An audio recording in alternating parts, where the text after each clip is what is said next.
And we're live. Good evening, everyone. Welcome to Holy Crap, the VlogCast. VlogCast comes from a skeptical point of view to answer some of the questions of why. The VlogCast started as a combination of spite and the Streisand effect when some people I knew from high school posting on Facebook with incorrect information got upset when I would post corrections to their information, thereby using Facebook the way that I want to, which is apparently in direct contraventions to, I can't talk tonight, to what they wanted to do, which was post whatever the hell they wanted to. Part of this is also to follow through with the old idea that sometimes a journey is more important than the destination. I am known as Shujin Tribble all over the place. You can find me on G+, Twitter, Facebook, everywhere under that name. I was born to a Roman Catholic family in Brooklyn, New York, raised on Long Island. I now live outside of Buffalo, New York, and I'm an unabashed atheist. We're getting things started just a hair late, but that's okay. We've got a little bit of reason for that. We're talking tech and besides, kind of exciting tonight. Starting all the way into the west, above the Great White North, and it is currently warm in Calgary. Good evening, Dallin. Good evening, folks. I'm about to... You know what? And Shujin's right. It actually is warm. Although... Anyways. Yeah. Let me try that again. Good evening, folks. Known online as Dallin. Born and raised to a Lutheran family in, well, North Central Canada. Religion was not that big a part of my family upbringing. They always encouraged me, keep an open mind, never stop asking questions, and never stop learning. This has served me very well in my personal and professional lives all these years. And up until recently, I was very much a live and let live kind of person. Didn't really care what kind of religious upbringing you had, as long as you didn't try to push it on me unless I was asking about it.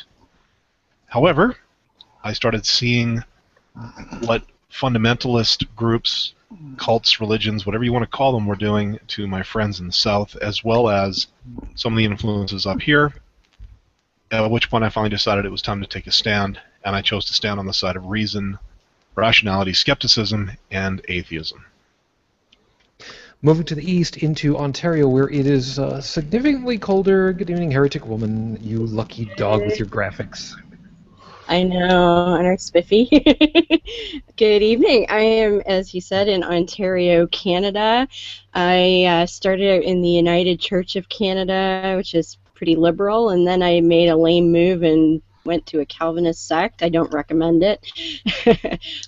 Became an atheist not too long after, and I've been one for 25 years.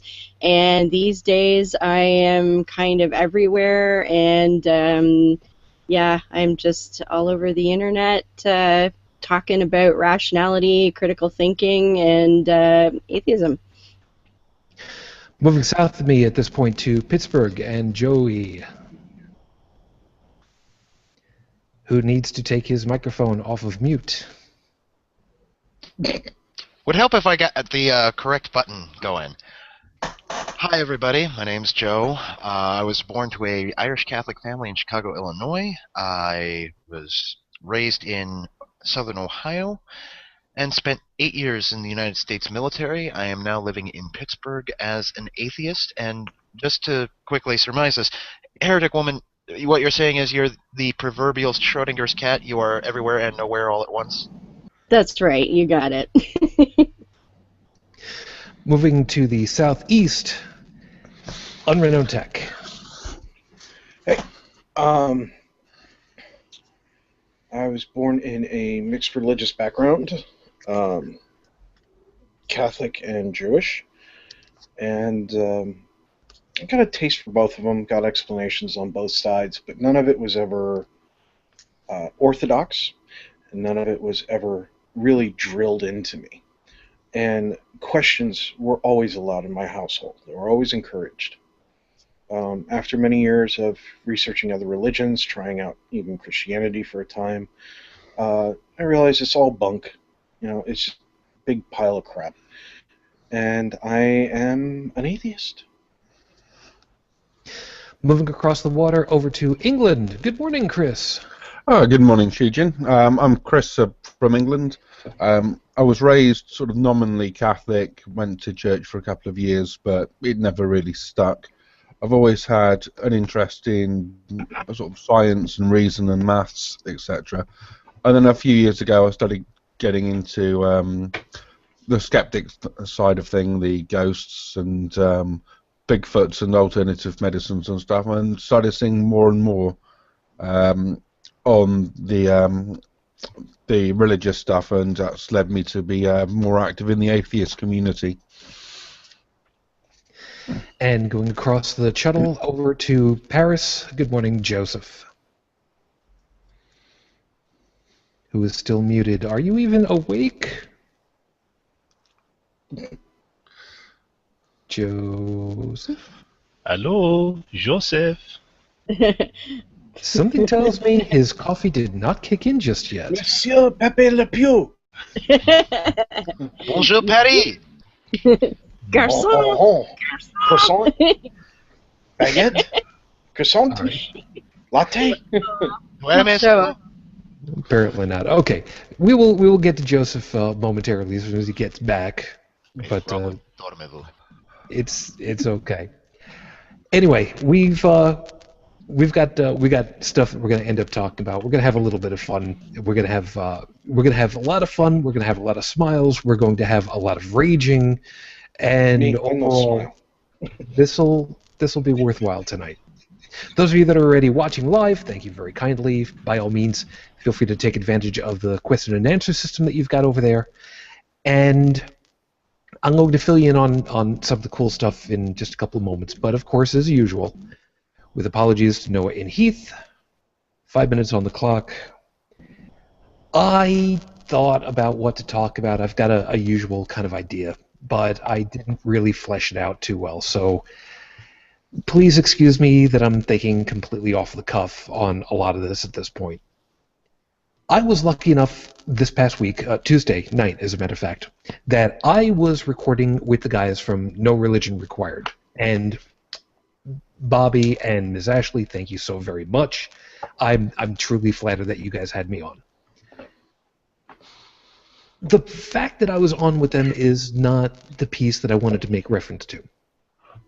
The fact that I've had people who have said, I remember you from Cash's show, is not the piece that I wanted to talk about. The fact that I've had people who go, oh, you're Hargle Bargle Pony from Thank God I'm Atheist, is not the piece that I wanted to talk about. The idea that people have actually said at the zoo at Anthrocon, which surprised the hell out of me, and Dallin and Joey, you guys are going to appreciate this, actually said, holy shit, you're Shujin Tribble. And it was an artist by the name of Gammy, who is like a big name. So I didn't want to talk about these pieces individually, and I didn't want to talk about the fact that we have now broken a year's worth of shows. This is 52 weeks worth of shows. I wanted to make reference to the fact that we have all collectively been a part of this and have gotten people who have said, are you actually? Oh my gosh, you are actually, I know somebody who is. It's not the wow factor, it's not the celebrity. It's that we've made connections. And it kind of blows my mind to realize that we've got people who are actually taking notice of us. And I'm not going to say anything disparaging in any way, shape, or form about this, but I did contact Noah to find out if the guys, Noah, Heath, and Lucinda from Scathing Atheist. And no, I'm not name-dropping because I'm name-dropping. I'm name-dropping because we have a connection with these people now. And I asked, look, we're coming up on our first, our first year's worth of show. Would you guys be available? And they're working really hard on their new setup and their new recording schedule and whatnot, and he's got a lot of stuff going on, so no, they can't. But that didn't bother me. Not at all, as a matter of fact. I'm proud that I wasn't just dismissed out of hand. And I know that sounds kind of stupid, but I don't expect much from people. And maybe that's just me, downplaying who I am and my place in it all. Because I don't want to have that attitude. I don't want to have that ego. I don't want to ever think that, I'm bigger than what I really am. I'm just a guy with a microphone and a crap-ass camera and a connection that's trying to get his voice out there with as little money outlaid as possible.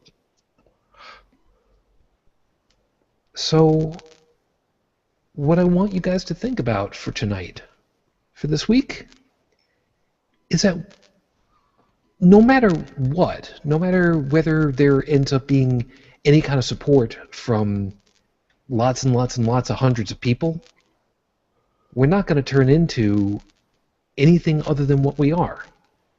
And we're going to get bigger. We're going to get a little bit more attention. Sure. And we're going to touch some more lives. And we're going to bring out more voices. We, in this year's worth of shows, we're not the SGU. We're not George Schwab. We're not any of these great grand groups. We're not PewDiePie on YouTube. We're us. We're you. We are the people where if you see me wave to you on the screen, knowing full well you don't have a camera, you can't wave back and have me see it, but you still do. And I got told that. And I was hugely flattered. Because that means that we have a connection. No matter what else happens, no matter what anybody says, whether they say that we're a failure or that we are a success, we mean something. We matter. You can't get rid of friends that easily. And I'd like to think in some small fashion, we are yours. We are at episode number 52. A year's worth of shows are now under our belt. We've made it. And I can say with all sincerity, I've been here for all 52 of them. The bunch of you slackers. You do realize that, no? You do know that, right? I believe you were a few shows in even before I got the first invite.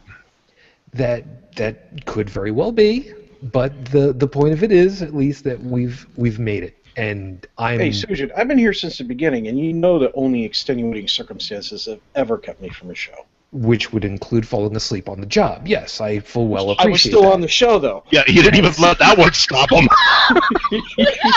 This is true. I did audibly contribute. It wasn't coherent. Yes, this is true. Well, unless there actually is a I'll have to Google it sometime, but see if if snoring is actually a language. It could very well be. I'm surprised I wasn't talking in my sleep because I do it a lot. Oh. It would have been fun. I'm actually very glad that you didn't, because the blackmail opportunities would have been glorious. Well, what's funny is when I was younger, I wouldn't talk in my sleep. I would sing. Because I took 12 years of choir, so whatever popular song the choir was doing for that year, that's when I would wake up in the middle of the night, sit up in my bed, start singing it, and then go back to sleep. That is actually rather unique. Yeah. This morning, I heard my husband talking to the cat in his sleep. My favorite is being in a dream that's, quasi-lucid, and then I would wake up, or I would be woken up, and the last thing I said in the dream would be the first thing I repeated as soon as I woke up, at which point the person who woke me up looks at me and goes, "What?" No, my now ex-wife, I think, wanted to check me into one of those happy homes for a while there. Wonderful. So anyway, we are, like I said, we are. I am, at the very least, very proud that we've made it this far. And considering that there are a number of groups had tried and gave up, as I don't like to say that any particular group failed, because doing a podcast, doing a vlogcast, it's a labor of love. I mean, it truly is. And I don't think that people end up failing. I think it's just a matter that people just stop for whatever reason. I mean, we could make it. Okay, again, I'm not talking poorly about, but as we know, well, you know what, Heretic Woman, let me hit you on this one. Cash's daughters started. Yeah. What was, because I've forgotten what the name of it was that they had started. Lucifer's Ladies, I think, wasn't it? Lucifer's Young Ladies, I believe. Yeah. Young ladies. All right. So they started it.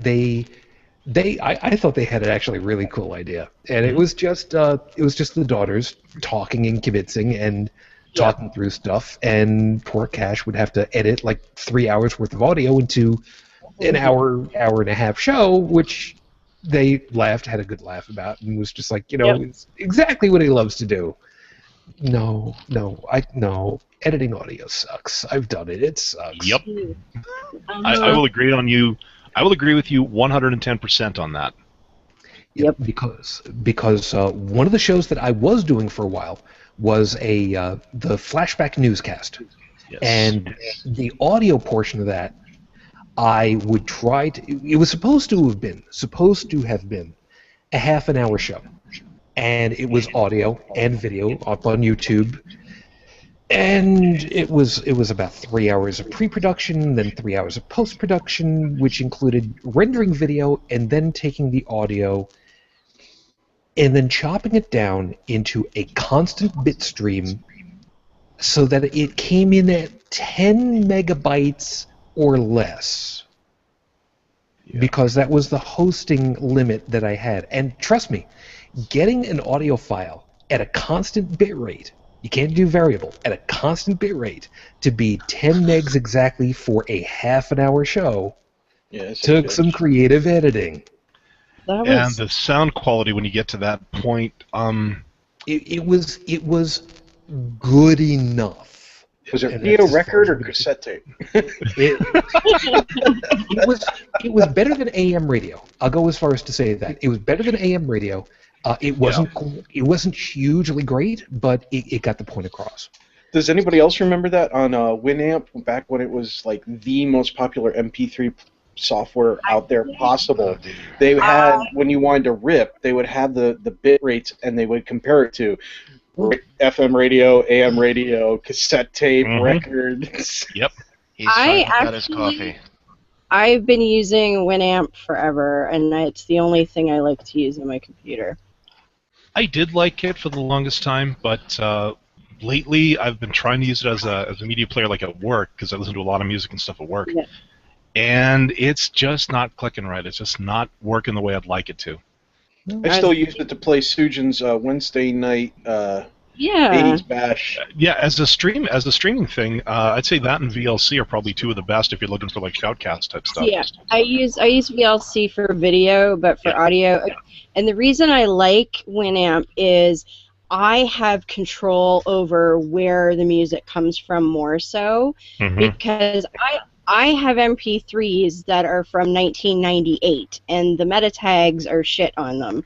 And I don't, like, it's just so much easier for me to physically go and say, this is the song I want from here, than for the program to go and, oh, you want all of these files. And it's like, no, I don't want all of those files. Well, there's actually a program called MP3 Tag, if I remember the name correctly. That is the one. What it allows you to do, it allows you to go in and highlight a file, and it pulls up all the metadata on it, and you can enter the change or correct the metadata, and then click on the next file, and it automatically saves and updates the file you just worked on for you.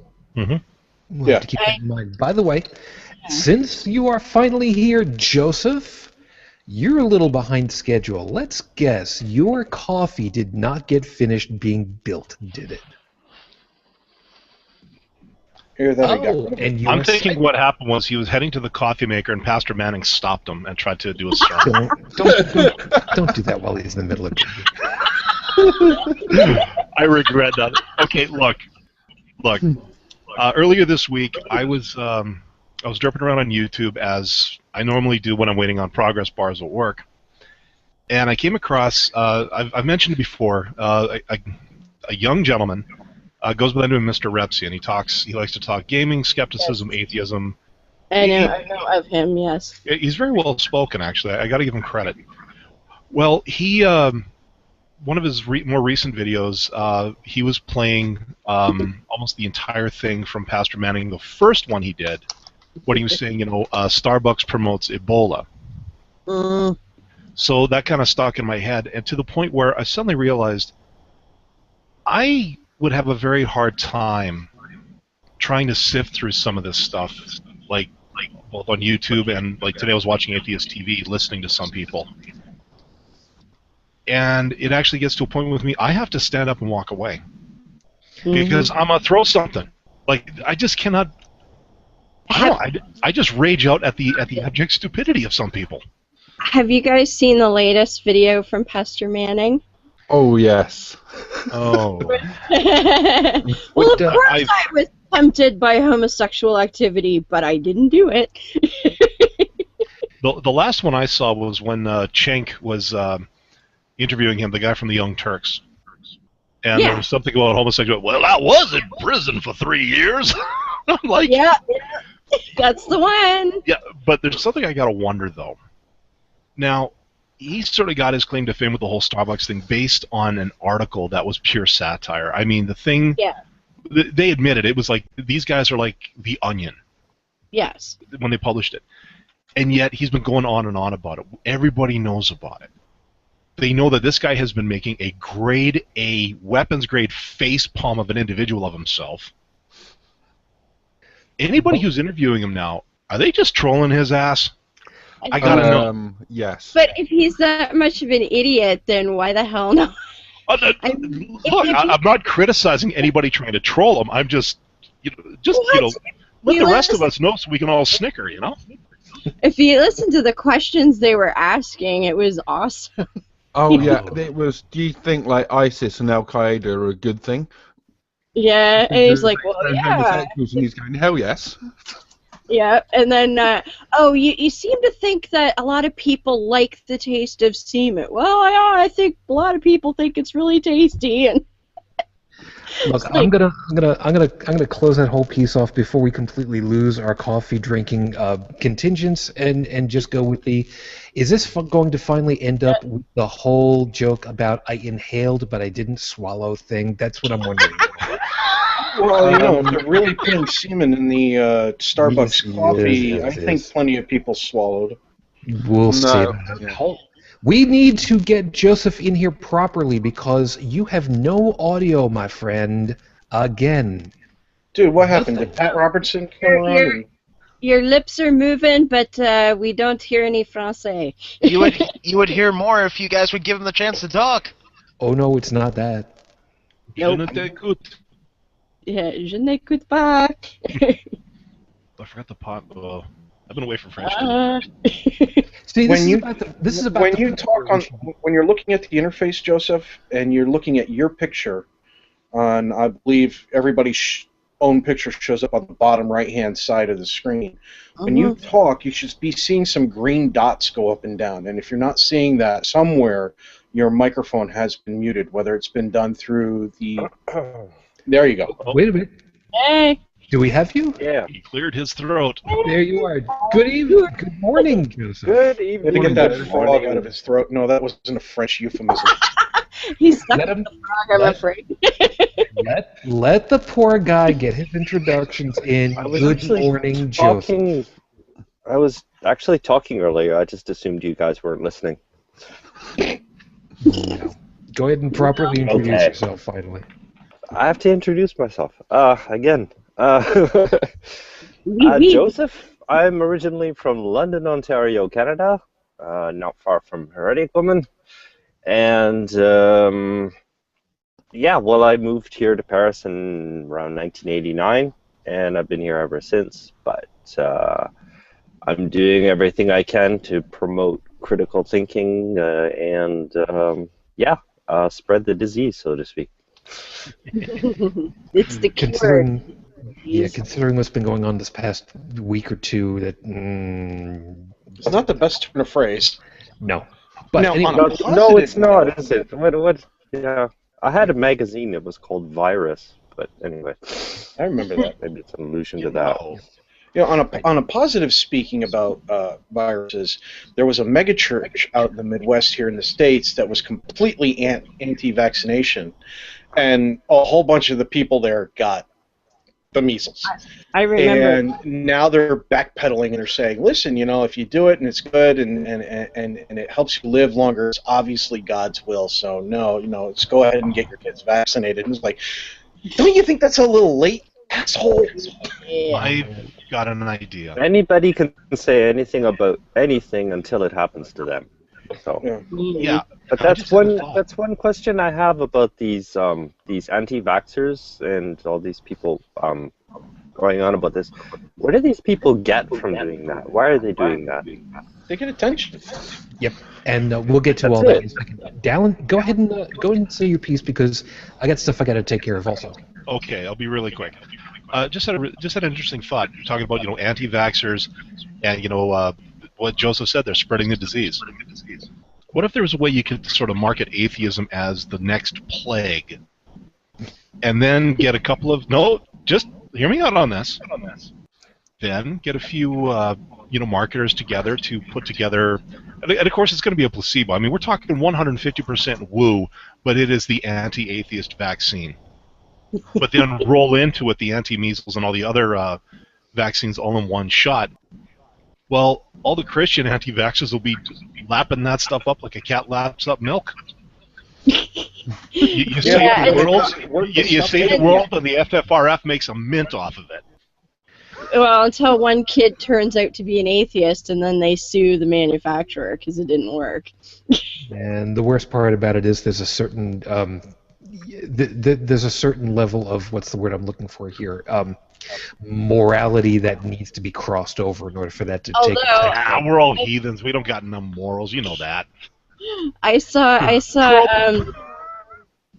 news an article somewhere that the headline was, "Would anti-vaxxers get vaccines if they were gluten-free?"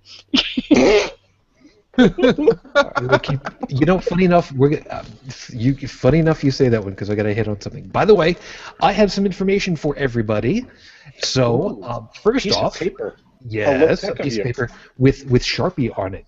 So the much fabled Sharpie O'Doom. There's a long story behind that one, but we'll come back to that. First off, all of you who are on the question and answer system right now, thank you. Such nice things that you guys have been saying. Stephanie asking, is Joseph taking a No, stop that. Chris? Not yet. And Stephanie, she knows. She does. Nothing more needs to be said. Just there you go. Ashley, thank you very kindly. Hello, Miss Ashley. And Seethan Heathen is listening in. Thank you. Very kind of you.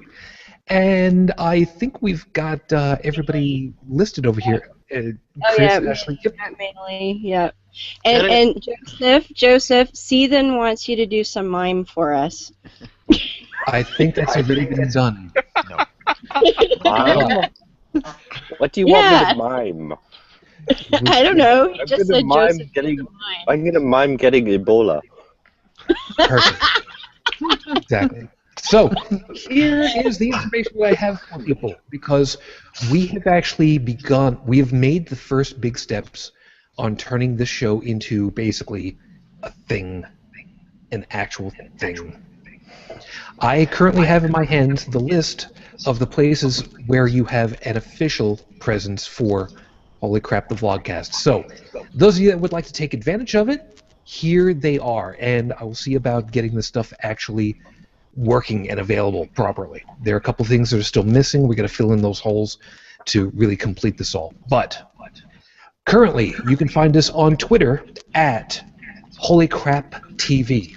No punctuation, no extra anything, just HolyCrapTV. Holy crap, we have a Twitter page. Yes, and we're going to see what's going to happen with that. I may end up feeding out.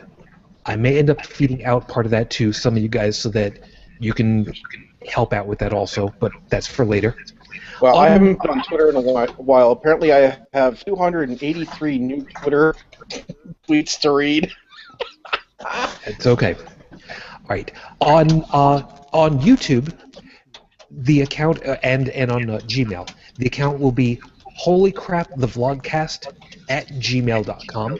I know it's long, but I needed to go with that because Holy Crap TV was already taken apparently somehow or other. Imagine that. And under YouTube, you'll find it under Holy Crap the Vlogcast as a two-worded name, but it's easy enough to find that way. The voicemail line is still available, 859-HCTV 554. It's 859-4288-554. We are still in the process of seeing about a domain. And part of that was because of money. Part of this is technical. But part of this is also because I wanted to do this with as little money as possible, as free as possible, because I wanted to show that even without spending anything extra, you can do this too. Anybody can do this too. Anyone can get their voice out there. All you need to do is to just do, without any extra money. But part of the problem of not getting a domain yet at this point is also because I've learned, unfortunately, I'm afraid. I learned really, really starkly that I am apparently afraid of success.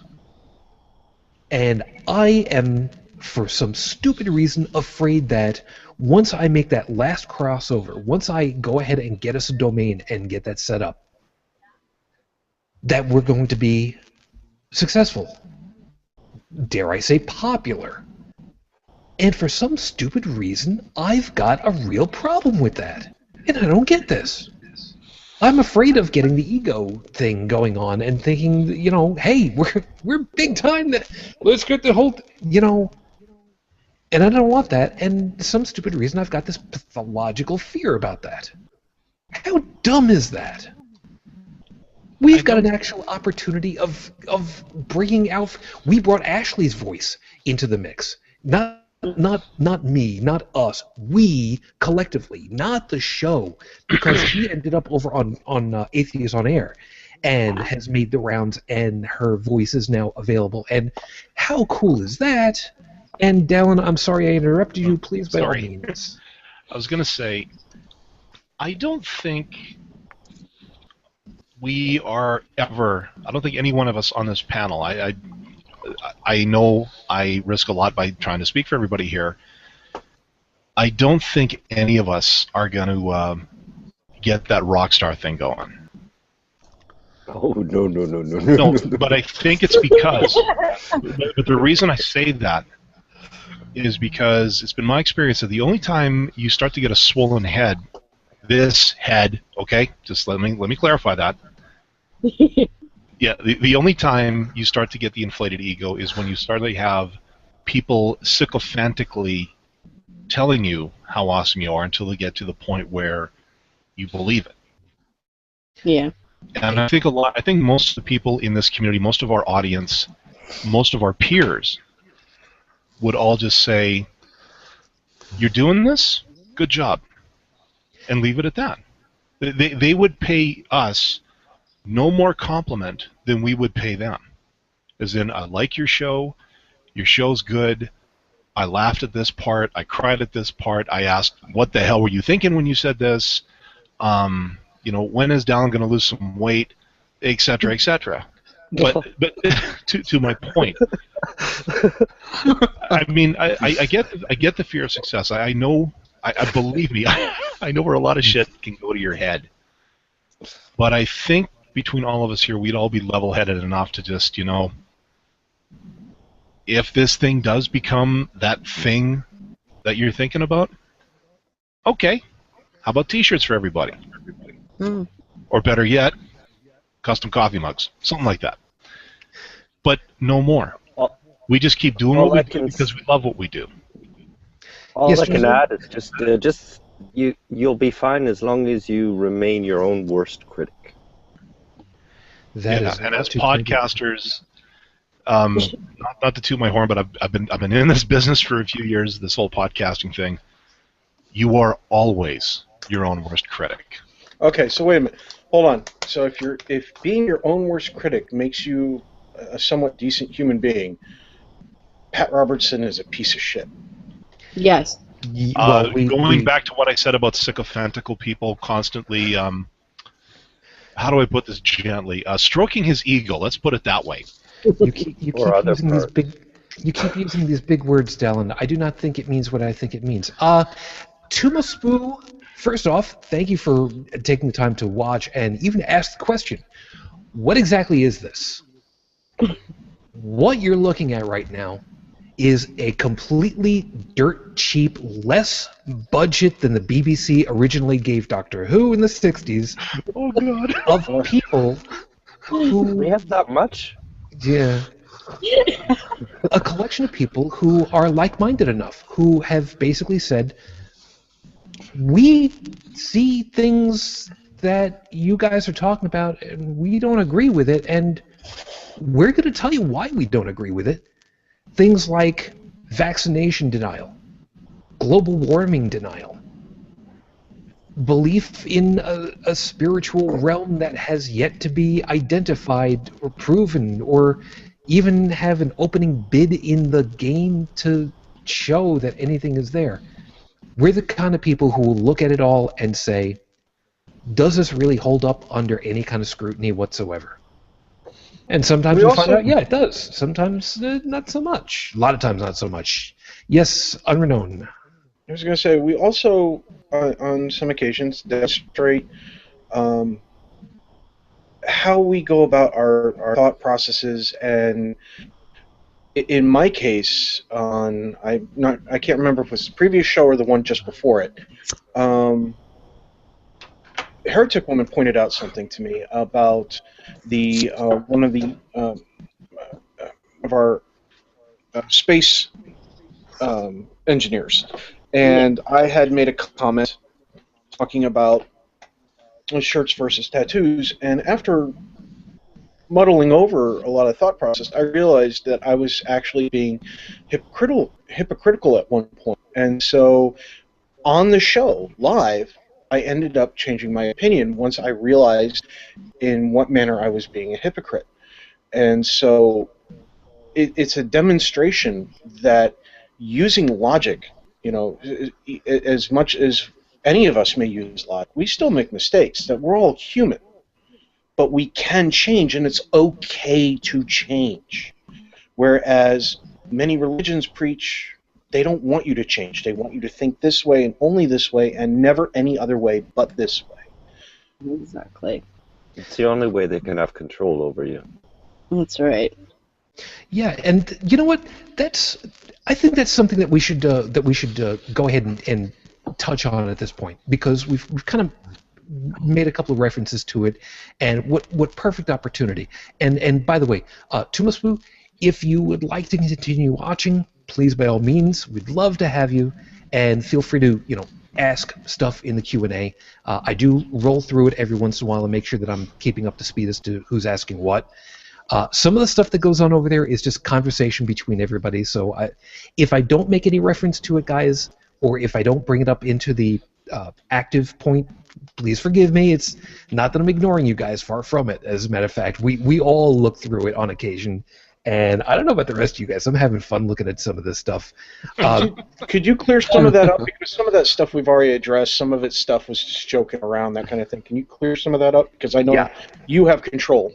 Yes, I do, and You I'm have gonna control of the vertical and the horizontal. yes, I'll get to that That's moment what too. she said. Yep. No, we have to obey everybody in the question and answer. We have to obey them immediately. Yeah, that's not gonna happen. Yeah, that's called sarcasm. For those of you that are Yeah. uninitiated with this show, Yeah, there don't is definitely quite a bit of sarcasm produced in this show. you And don't want to get into following orders if Mealee's in the chat. I'm just saying. and somebody saying, "Man, I can go get my gun." Dance Or monkey. even listening to his suggestions. And by the way, Joey, just want to remind you, you are still currently muted. You do know that, right? Okay, just keeping track. I'm just afraid you're going to start using He firearms. doesn't want us to hear the sound tend of him reloading. I tend to make. I don't even have any of them within arm's reach for once. Yeah. No. Just for once, I don't. I just have a handy dandy screwdriver. That's all I really need. That's all the doctor needed. I've just been very quiet because, or I've kept myself muted simply because I tend to make a lot of noises over here, fiddling around with stuff, eating chips, drinking, smoking, and so I try to keep myself muted as often as possible to avoid if I'm not talking because I don't want to be giving off too much background noise. Mm. And really, I didn't want to interrupt anybody, so. No, that's fine. That's fine. And by the way, don't know if you're watching at this point, but Witchy Bunny, one of our first hosts, happy birthday! Yes, happy to birthday, you. Witchy. We can't sing it, of course, but we could. Hold on. What? That has been stricken down. Feliz cumpleaños a ti. Feliz cumpleaños a ti. Hajime mashite.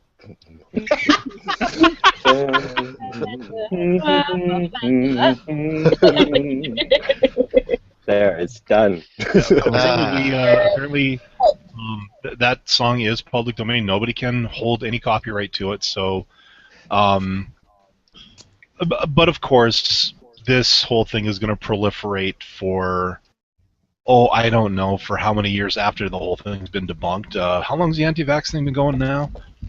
The autism thing? Yeah. 2006. Yeah, Wow, that was a bad segue. I know. You see that whole, like, Jenny McCarthy got on the air and she said that like one of her kids got autism from a frickin' vaccination shot, and she doesn't have any kids that have autism. Yeah. Well, yeah, that's. That was Most debunked. people don't even know what autism is. They can't even explain it. I covered that on the trailer park this past week. Well, actually, they did figure out what autism is. Autism is not a specific problem, okay? It's a group of problems that have no... well, now, what was it, in the last year, they figured out when autism starts. It starts long before any kid can receive a vaccination shot.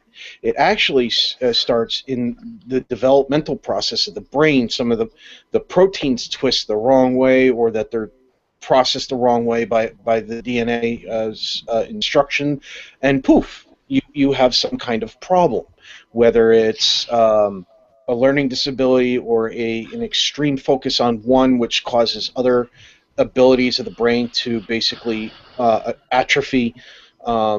It's all sorts And the of problems that fall under that title, and they figured out what started, and it can't start because of a vaccination shot, because they're not even born yet when they get it. And there is some research that claims that this might be starting as early as actual development of the fetus itself, which would mean even more so. So, if you think about it, if I could interject, yes, it's Joseph. It's the brain building itself wrong, because normally we're supposed to. That's a good way to put it. Our learning experience or learning process, it's built like a tree, so that we have some basic experiences, and then we attach new experiences to that, and then new experiences to those. And most of us are we follow each other as an example. We're built in the same way. But it seems that autistic people, their brain basically does their own thing in their own way. So their branches are not going in the same direction as ours. So yeah. And this is why you should never throw out those manuals you get from IKEA. If you do read them, you can actually do it right. I am so going to hell for that one. Yeah, you probably are. Yeah. Okay, so here's the piece that I wanted to actually get us on, and some people might notice I'm clearing out the Q&A, and again, thank you guys.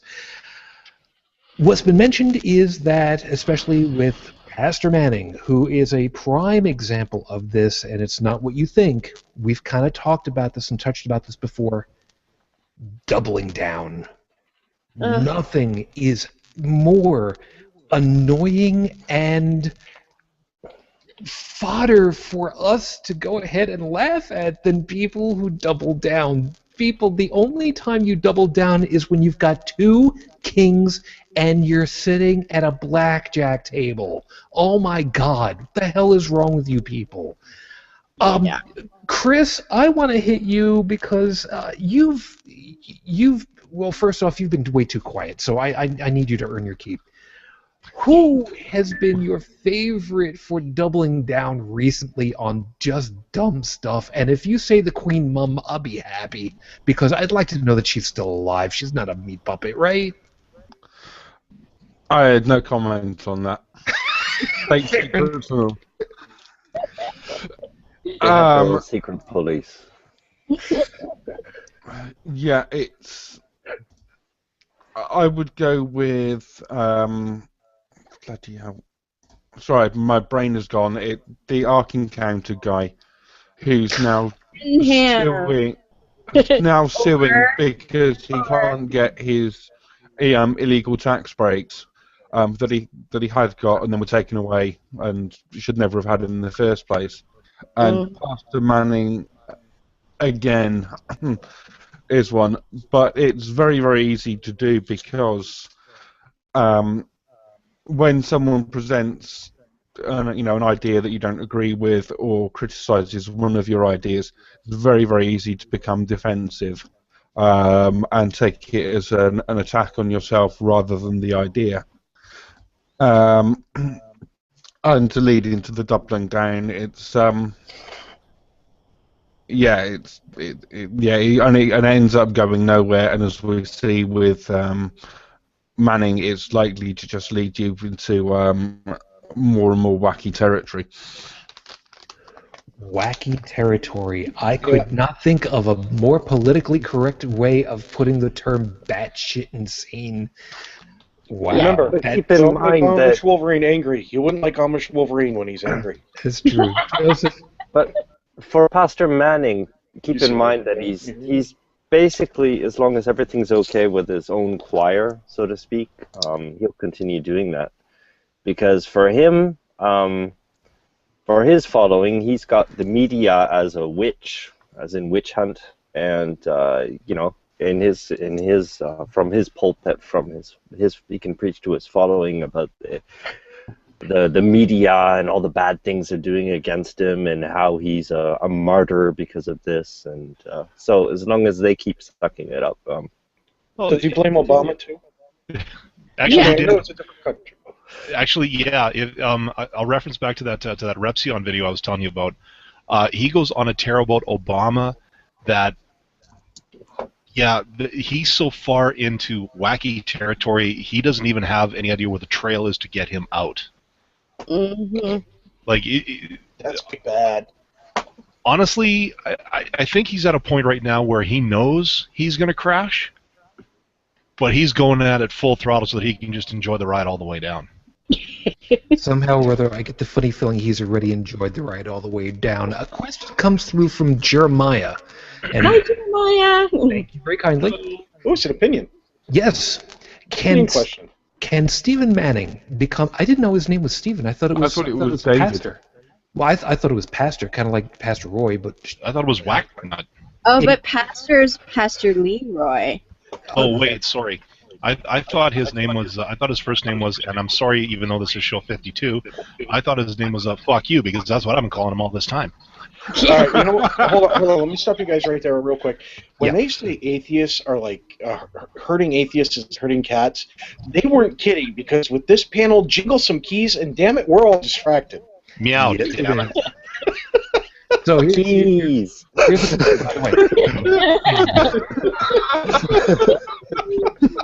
by the way, like I keep saying, Tang. There's a reason for it too. For tonight, I'll explain in a moment. Can Stephen Manning become the new, or even surpass, Brian Fisher and/or Pat Robertson? I have my opinion about this one, and Dallin, what you just said sounds about right to me. He knows full well that he's screwed over, and he knows full well he's going to crash in a big old flaming. Well, I think probably just stopping with the word flaming is the right way to go with this one. You put it there. I think that's probably the right place for it to go. I'm going to hit everybody else, but you think that's pretty much where it's going to end up with him, isn't it? This guy is a train wreck, and I think Considering deep the I know. considering the list that we just talked about last I night. know. I've been hanging on to that phrase for the longest time now. But to my point, this guy he is going to crash and burn. I mean, he did his double down on a satirical article. I mean, this guy has proven beyond a shadow of a doubt that he's all rage, no intelligence. The stuff I've heard him say on that video I referenced earlier. This guy is off his meds. And I want to get everybody else in on this one too, because I want you to hit this piece too. Does anybody remember hearing how he had his voice taken apart and put together with an animation, and then he responded to it and just made more? Yeah. Heretic That was the Yes. double down part. Yeah. Yeah. Yes, and I know our friend Seethan was already name dropping Mr. Adam Reeks in the Q&A there. Yes, we know you're friends with Adam Seethan. But yeah, I mean those were brilliant videos, and nobody does that kind of thing as well as Adam does. It was absolutely brilliant. But the fact that Manning responded to it as if it was like a real critique. It was just mind-blowing. Like, how You stupid. guys are going to have to send me the link to that. Oh, there's 3 videos, Tech. It's amazing, because Adam actually animated, because Adam does the sound bites with Ray Comfort all the time, and he's done Ken Ham and all those guys, and he's really good at it. This is the first time he actually animated what he did too, and he put himself in it, and it was just amazing. Yeah, really... I heard the one. He did one for Coronafy Me too, didn't he? Yes. Oh, he's been on Coronafy Me a few times, but yeah, because I'll say this, Joseph. He actually does a Deepak Chopra as good, if not better than you. Oh, he's Good. amazing, Deepak Chopra. Is that an invitation for me to do it now? Nope. As far as Manning, though, the article that I mentioned where it was talking about the video with him admitting that he was tempted by homosexual lifestyle and whatever, the part of the caption of that leading up to that was, one of these days he's going to get caught with a dick in his mouth. and I tried that homosexual stuff. I don't like it. But I can see him doing. I can see him doing a Ted Haggard in a real crash and burn kind of way. Did he inhale? Yeah. Probably. You know, Joseph, you just about had it there. You just needed a little more, and back me up on this, Shujin. Maybe just a touch more of the Rochester voice, you would have pulled it off. What do you think? I don't know, I boss. didn't pull it off. But I wasn't doing Pastor Manning. I was just doing some anonymous, huge Texan at a bar. Well, in that case, we'll take it. Joey, you nothing? I mean, you got nothing? Really? I don't really pay attention to the guys that much. When my bullshit meter starts going, I stop listening. it's probably best for your health. That's kind of like why I I've tend to got turn a enough lot of things this to stuff stress. off. I have more than enough things to stress over in my life than Okay. to put up with these guys. I mean, the only one the only one who I've ever actually sat through an entire length of their bullshit was Bergengate. Oh my God. Okay, for those of Side you, And that was hard. Yeah, Okay. talk about going hard.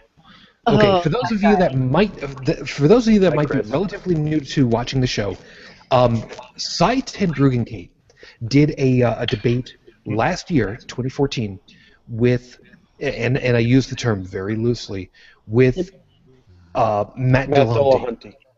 Yes. Was positively horrific to watch. Not because there was blood splattered all over the place, which intellectually there kind of was, but it That would was. have improved.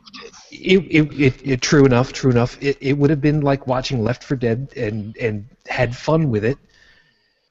Which he, by the way, I'm not playing Left 4 Dead alone ever again because the bots are just too damn stupid. She said that she's going to be watching the show afterwards because she's working now, and just oh god. Anyway, the Let's put it this way: watching Saiten Bruggencate and Matt Dillahunty was less entertaining than watching Bill Nye the Science Guy and Amish Wolverine. yeah, there is that. Which, by the way, if ever you're going to watch in the future a debate between Aaron Ra, Matt Dillahunty, either of those two, versus anybody else, do yourself a favor. Watch it live and keep your tablet open with Twitter so you can go ahead and tweet at a whole bunch of people that you know. I was doing that. I was watching it on my TV, my new streaming TV, and I was live tweeting along with Noah from The Scathing Atheist. No, I'm not name dropping to name drop because this has actually freaking happened. You can go through and find it on my personal account. And one of the things that I wrote in there was, does this now qualify as a Gish Gallop? And he said back, and he said, it's damn close to it at this point, or words to those effect. And it's painful because it's not even the double down part. It's that you can't even get past the first hurdle. Yeah. It's the smarmy arrogance. But I will say, I find Matt Slick to be as irritating as Rugen Kate. Yeah. Because, in fact, almost more so because I think Cy 10, he really kind of believes his bullshit, but Slick is just a devious asshole. Like, he is dishonest, and he does everything he can to twist what's being said, and he does that whole, I'm going to use whatever definition of a word that I think I feel like at this moment, regardless of what the actual definition is of something. And Slick, he was the one that was with Dillahunty, and he kept twisting the definitions every time Dillahunty tried to use Slick's new definition. And he's the one that just recently was with Aaron Ra and pissed off Aaron to the point where Aaron just said screw you and left, because he kept twisting and trying to say that Aaron and atheists have faith, completely ignoring what the definition of the word was, and basically saying, no, I'm deciding that faith means this, and that means you have faith, to the point where Aaron was like, this is pointless. It doesn't matter what I say, you're going to twist it to what you want, and he just said screw you and left. And that was on Slick's show with Bible Thumping Wingnut. And that's actually an apologist tactic, is to make sure that their opponents are not operating from the same universal dictionary. Yes. You know. Yeah, they're moving the goalposts. Absolutely. let's use this dictionary over here. It's like, no, I'm going to make up my own, and I'm going to keep revising it every time you say the next word. What would be really awesome, though, would be to have a master, an expert debater. Yeah, I know you guys. But to have somebody, to have somebody go up against Slick, and every time Slick does his twist, this guy can still bust through it. That I'd like to see. Well, see, that's what Dillahunty was doing for a time. He kept revising his statements, and then Slick kept interrupting him. Yeah. And then Matt just stopped talking, and Slick was like, what's going on? And Matt was pointing out that he kept interrupting him. Yeah, Yes, Chris. Hold on, Chris. I'd say a lot of the problem with the debates I've seen on the Wingnut show is that the moderator's basically in Slick's pocket and doesn't exercise any authority at all. And if you're debating anyone that slimy or slippery, you need a sort of an impartial and very strong moderator to keep the debate on track and to just like shut down immediately. Okay. Maybe we should have gotten a Muslim to moderate. Bullshit shenanigans. Yeah.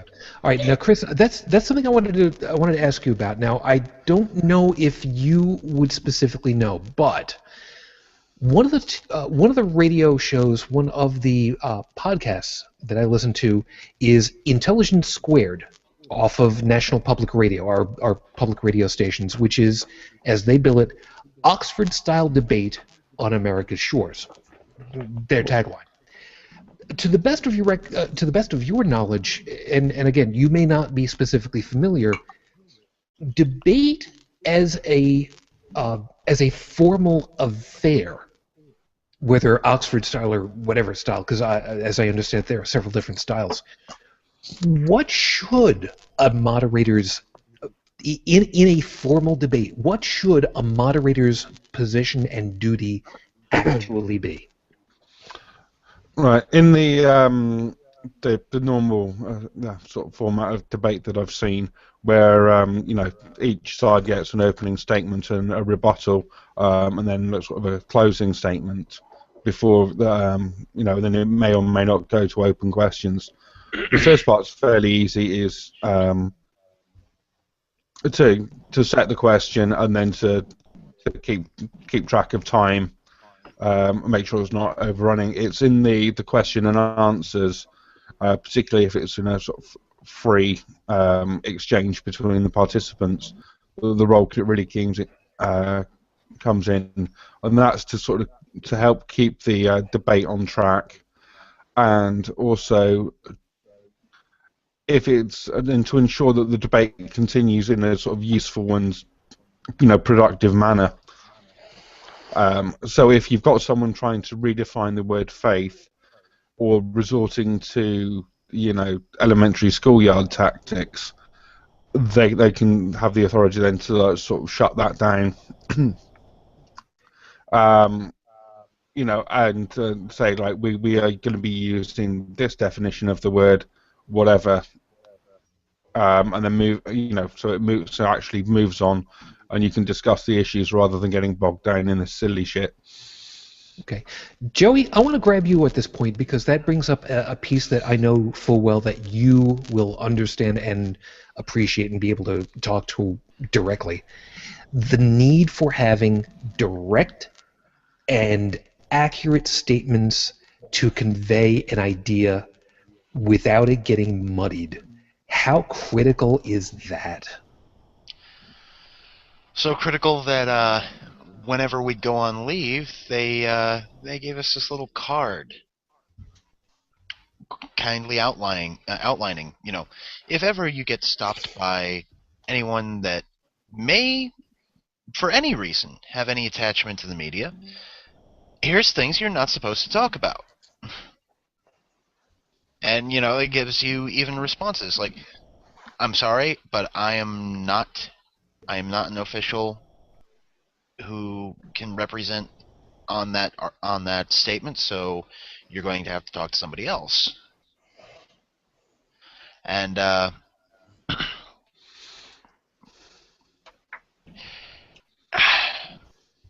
Yeah, sometimes saying just I'm not putting you on the spot on this one for keeping things Sorta to be able to say it. succinct is probably the most important and often the most difficult part of language. Yeah, getting the point across is tough enough, but getting it right with the fewest areas that you can screw it up is, you're right, probably one of the hardest pieces too.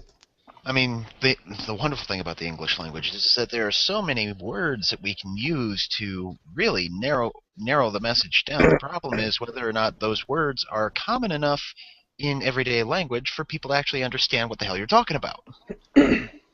Or This due is to kind the of a potential for double or triple meanings. That becomes the Exactly. big thing.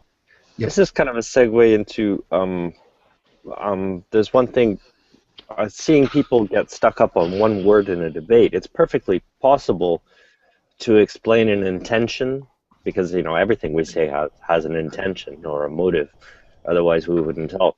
But it's possible to avoid using these words, and you're going to have to talk longer, but it's still possible to explain your motive of what you want to say without using these words. And it's kind of frustrating to watch people continue to try to use these words when their opponent is misconstruing them or misinterpreting them. Yep, which is right where I want to take it because of what Seethan Heathen put. I have this book. Now we've heard this from Ken Ham on too many occasions, and it's been picked up on various accounts. Heretic Woman, I'm going to grab you to start off on this one, because this actually dovetails together with where we were with the idea of making sure that you've got the right words and keeping this as succinct as possible, which we know full well. We've heard the Bible was written by people who are paid by the word. God damn it. But here's the piece.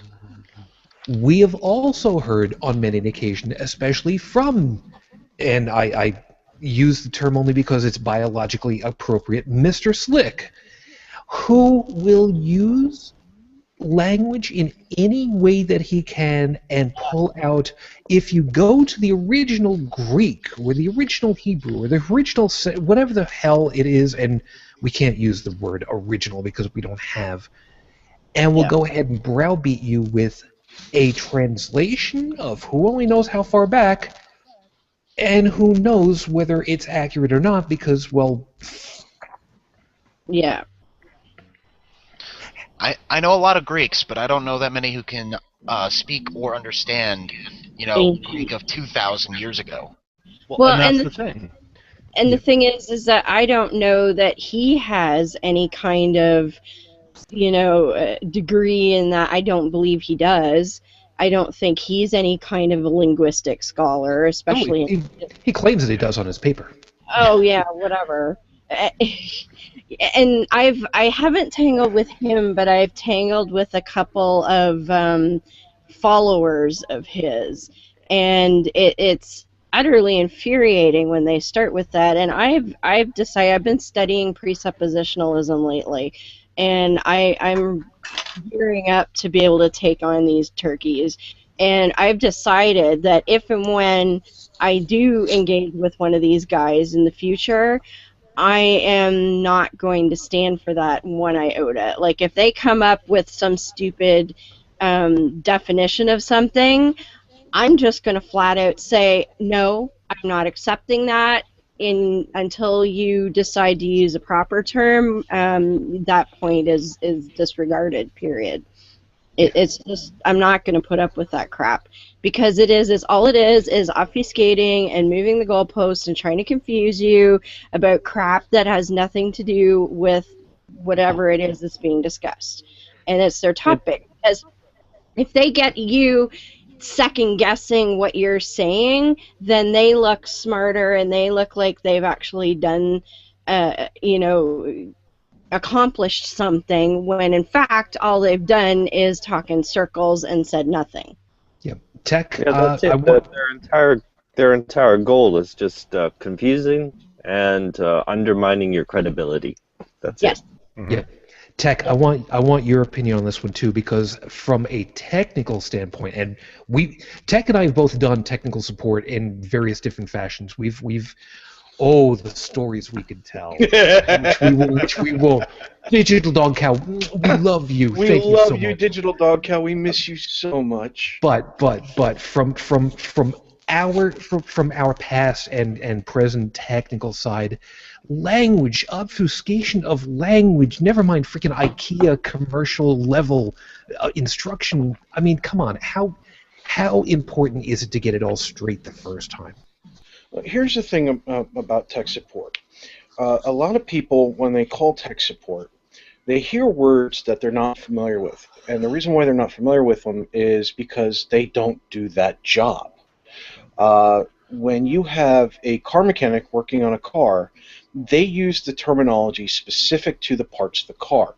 It identifies the part, it identifies the possible problem with the car. It's very specific language.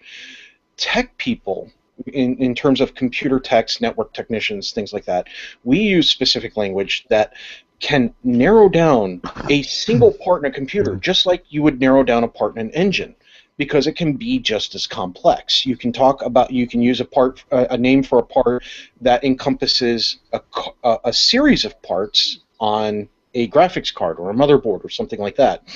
Or you can use language that narrows down a specific chipset or connection type that's on that specific card. So that's why we use that kind of specific language, and that's why it can be very frustrating to talk to tech support, because they're trying to make sure that they have your problem properly identified before they go into ways to fix it. Because if they can identify it and really narrow it down, then there's a good chance they can fix it in a relatively short period of time or send out a replacement part. When you talk about religion, or not religion, it's the same way. You have to be on the same page with a religious person or a non-religious person to get the point across. Languages leave so many gaps, because you might say tree, and the one person you're talking to thinks of an oak tree, whereas you're thinking of a birch tree. So you're just trying to describe a birch tree to them, and they're thinking that you're trying to describe an oak tree. Those trees do, other than the fact that they have a trunk and have leaves on them, there's a lot of different aspects of those two trees. So you leave a lot of room for misinterpretation.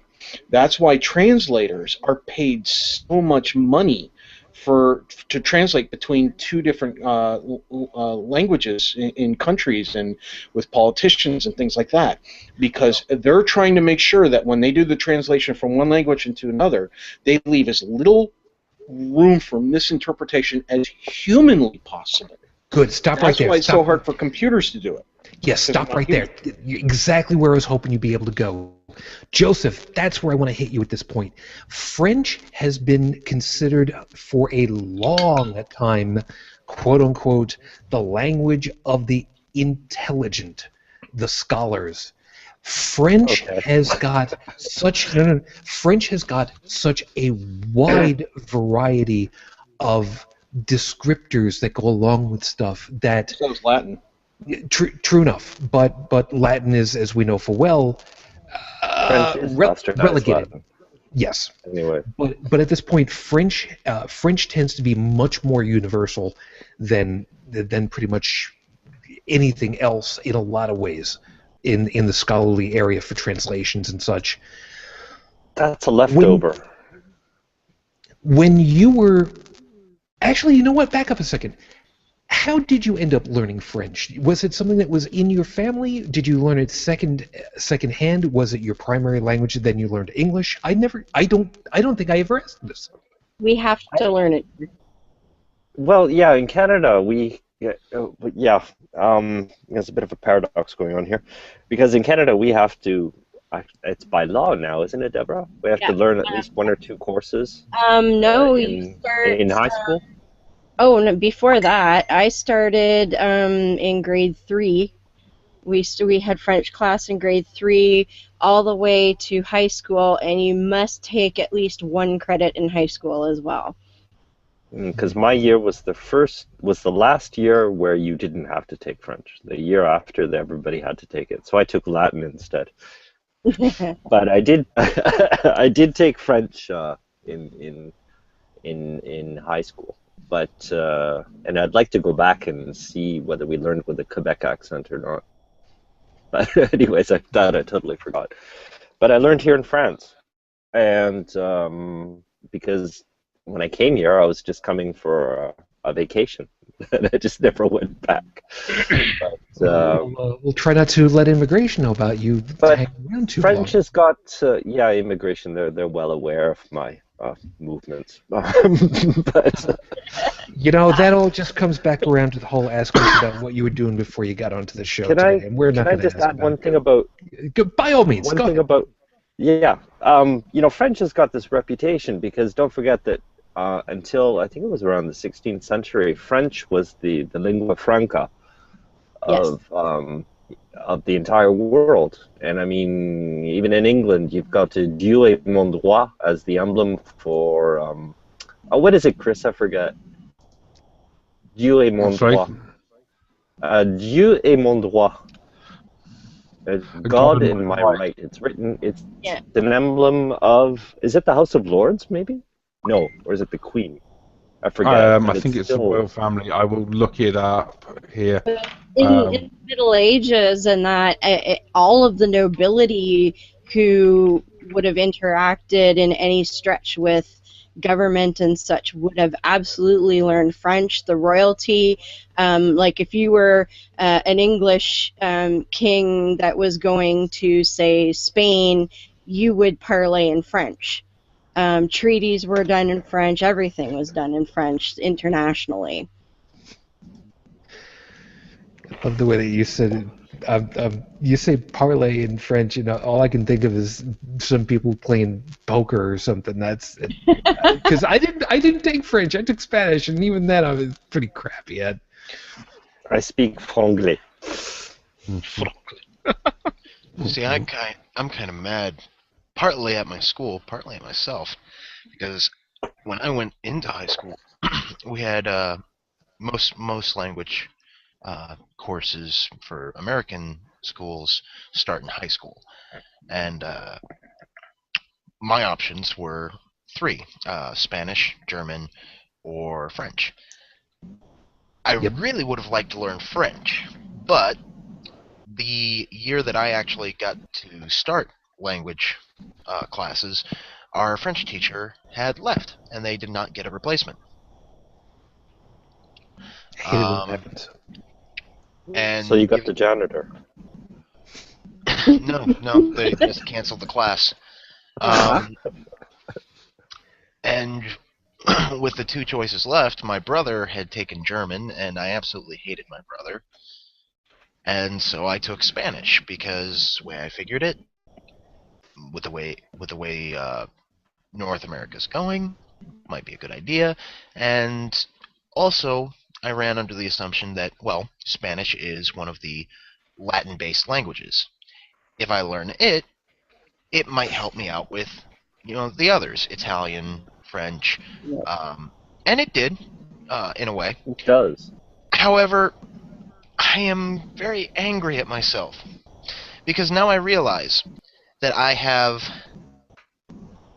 0, naturally speaking, Spanish friends, and I have about 30, naturally speaking, German friends. And I'm so angry with myself. I've also learned to love Germany's habit of taking many, many, many words and putting them all into one. Ow! Stop that! Don't know who did that. Don't care. I know who. Yes, there are certain things that you can do on Google Hangouts that are disruptive as well as entertaining as all get out. That hurt. Anyway, Oh boy. Sorry, did I have a flash on that camera? the thing that I love most about German is that you can say the sweetest possible thing, and you can sound like you're threatening to rip somebody's fucking Too late. rip It's already somebody's done. heart out with a pair of pliers. Ich komme, mein Lieber. However, I'm here, my love. Spanish, or not Spanish, French, is the exact opposite. And yes, I'm going to curse here because this is a quote. But the best description of French cursing I've ever heard is that it's like wiping your ass with silk. You can say the most you can say the most diabolical thing to someone, and it can sound so very, very sweet. Putain de pauvre d'enculé de ta mère. So yeah, it won't translate. But Jeremiah, thank you for part of that, because I have railed before that if Matt Slick is really got that big a hard-on about whatever translation he's going by, my opinion is you should just write your own damned version of the Bible and get the translation out there so that everybody else can read it, because I'm pretty sure the public domain kind of, I mean, even if you go by the American version of, copyright law, I'm pretty sure that it's gone at this point. Yeah, they get a big hard-on for their books, but almost as big a hard-on as they get for their hats. Yeah. Because In that particular let's face vein it, of it. you've got your what's the lowest one? Deacon? No. I'm trying to remember the hierarchy, but I'm just saying, you start small, you end up getting bigger and bigger and bigger. Pope's got this big, penis hat, and then God might as well have a giant friggin' sombrero. And somebody said to me, nobody is going to take atheists seriously until we get some ridiculous headwear. Well, it looks like Joseph's already starting. No. Here's the thing: we have headwear. We have headwear. It comes in the form of a nice little diamond with a little thing that comes down over your head and a little tassel that hangs off the side. Yes. Ah, yes, the mark of education. Yep. Uh-huh. Unless, I have mine somewhere. Unless, of course, you happen to be a kid and in the Roman Catholic Church, in which case it doesn't really matter. I mean, they turn the broom around so that you don't bump into somebody's belly button. By the way, Stephen, since Stephen had asked about this one earlier, isn't Jake Wharton who does Deepak? Yes, and as a matter of fact, there's very, very small likelihood that he's going to go ahead and see it, but I figured I'd do it live over here too. By the way, Jake, thank you for all the stuff, by the way. Yes, I still have my package of Tim Tams. Yeah, if you guys go looking over in my my Twitter feed, I put together a little video when the little one and I were buying these, and I sent over to him and said, "Look what I found," and he's very upset because he can't eat them because he's got all that stuff going on with his belly and stuff. And you know what, Jake? I'll make sure I eat more for you. How's that? I remember a mutual friend of ours, Shujin, Jania, talking about those. Mm-hmm. And I remember being able to go to my corner store and buying them when she was railing against the fact that she couldn't. Mm-hmm. I told her I got some, and I'll never forget her words to me. And I quote, "I fucking hate you." And we're still very good friends. Yes. The whole talk about headwear there that Joy was getting into, I mentioned something about, maybe Holy Crap coffee mugs. I'm thinking just for the headwear thing alone, I'm thinking Holy Crap ball caps or something. Ooh. Beanies. Ooh. And somewhere on the back, for protest signs instead, we can turn them around. I have a hat too, because there are these guys that go around. I have a sign. I have a hat. Yes. I have nothing but the Pope's hat, as Joseph was modelling just now. Yeah. Nothing. With a nothing big holy crap written Have on a it. baseball cap just with cotton brain inside. Yeah. Nothing beats the tea cozy, though. This is true. Now, see, But it is a tea cozy. That's a happy coincidence. That's all. yes. No, I could go get my colander, and we could do the whole Pastafarian thing, but Ooh, that could be fun. Oh, except mine's plastic, so I don't know if it really counts. I It's have a fine. variety. It's fine. We can do that. A couple of quick things because we're getting close in on end time, typical end, maybe not typical, Already? expected end time. Yeah. See, this is one of the cool parts about the show. One of the things I love about doing this show over the last year, well, year plus actually, calendarily, Calendarily. There is a pun over in all there. this time. What was that about language we were talking about earlier? I believe that's You a can bring- neologism. You can even bring colon in there, but anyway. Sure, yes, Dallin, just you know what I'm about to say, right? Yeah, I'm kind of reading between the lines right now. Good man. All right, Actually, so can I give you one? Can I give you one too? This Come is called on. think metric. I need this shit. All right, so Please make this joke. one of the things that I've been asked about for the show. Why do the show the way that I do, which is having a bunch of people and talking and convincing. And I realized something. I have taken a lot of cues from a lot of very successful people.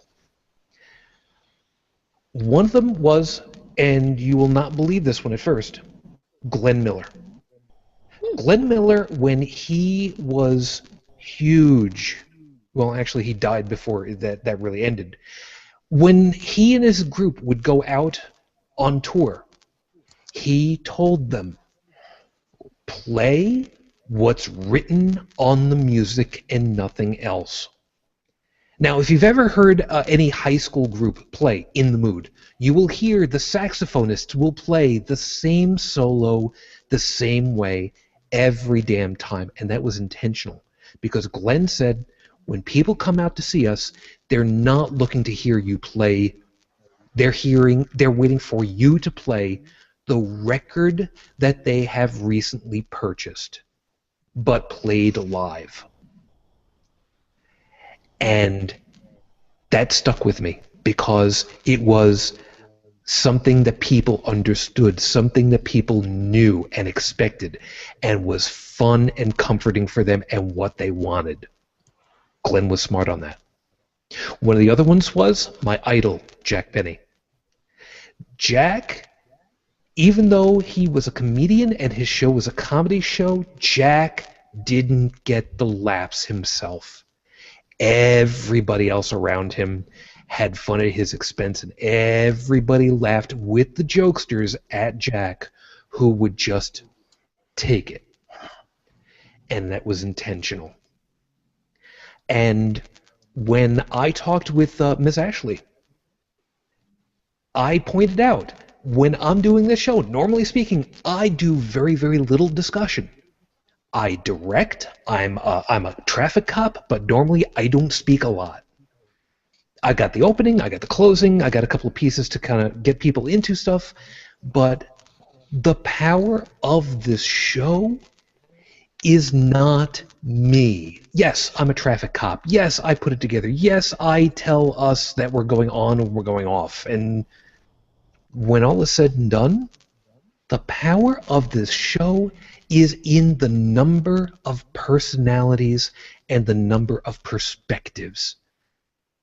How many facets can you find in a big lump of diamond that you just dig out of the ground?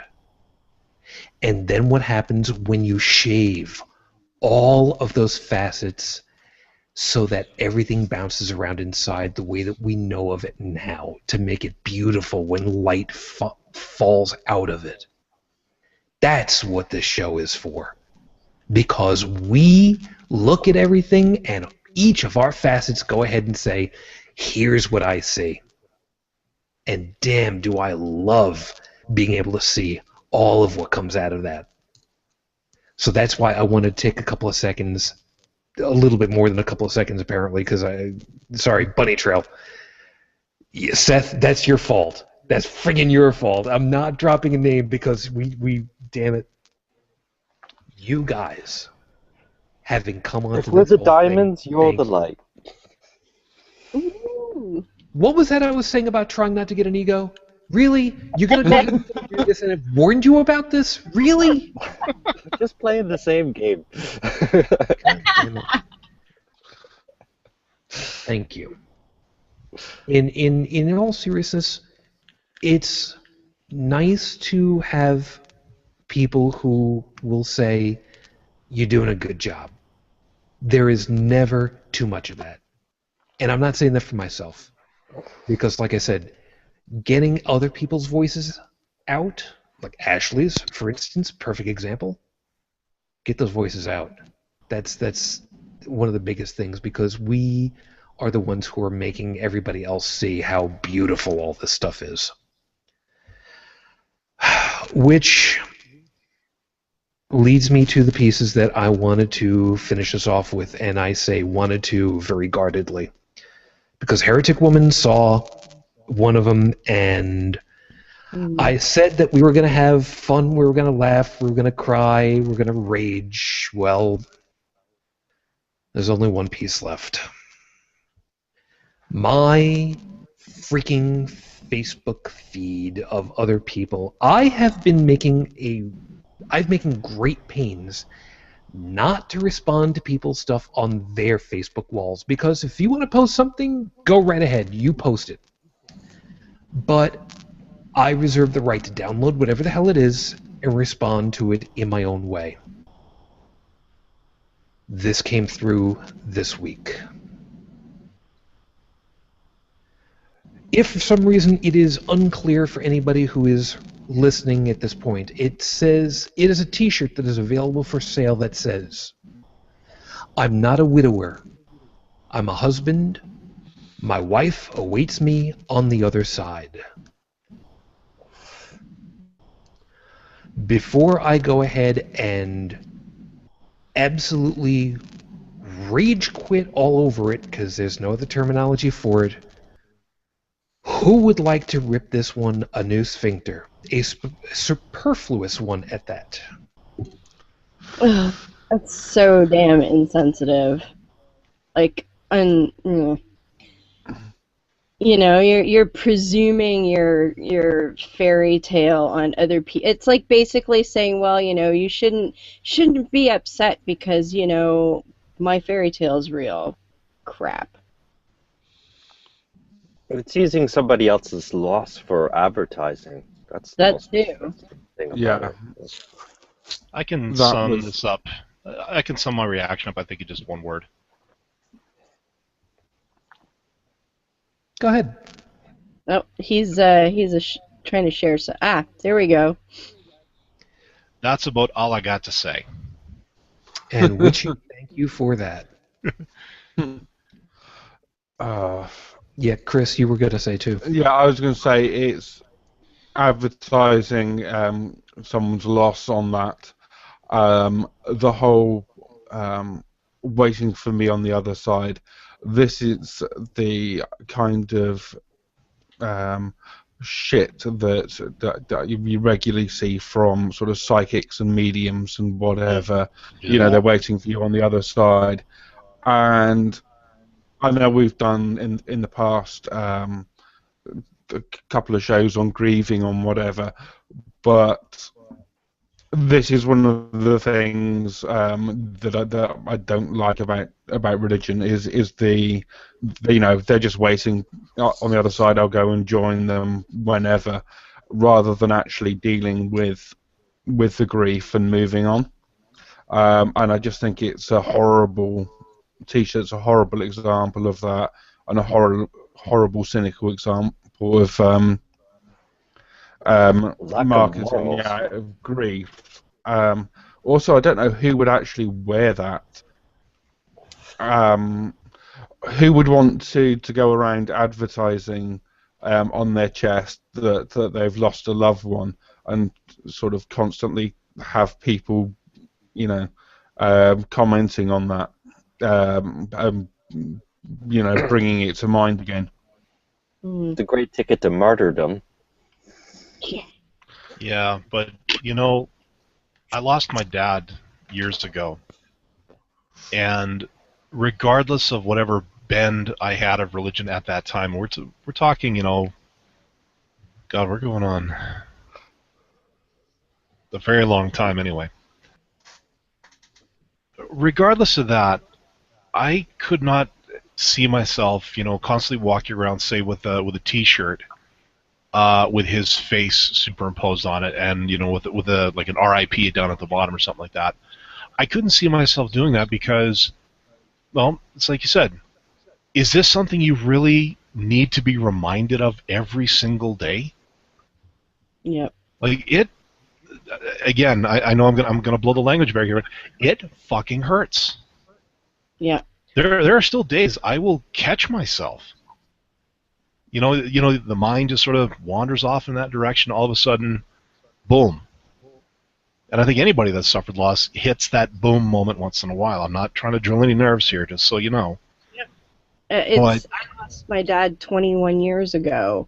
Yeah. And it's still, every year on his birthday, every year when he passed, and things in between, and it just it never goes away. My dad passed on his anniversary. Yeah. So that day is now. It's no longer really a memory of. Well, okay, my mom does still use it as a memory of the good times, but there's still that one thing. Yep. 50 plus years of the good stuff, and then the one time where it wasn't so good. Yeah. And if some, again, I'm gonna break it here. Okay. If some jackhole wants to wear a shirt like that, then I don't know. I think they got to update the ref list or something like that, because that is some serious masochistic shit, if you ask me. Chris? I was going to say, on the length of time thing, it's something my father said to me when I was younger, after my grandfather had died. He said, every so often, even years later, I catch myself thinking, what would Dad have thought about that? Or, looking at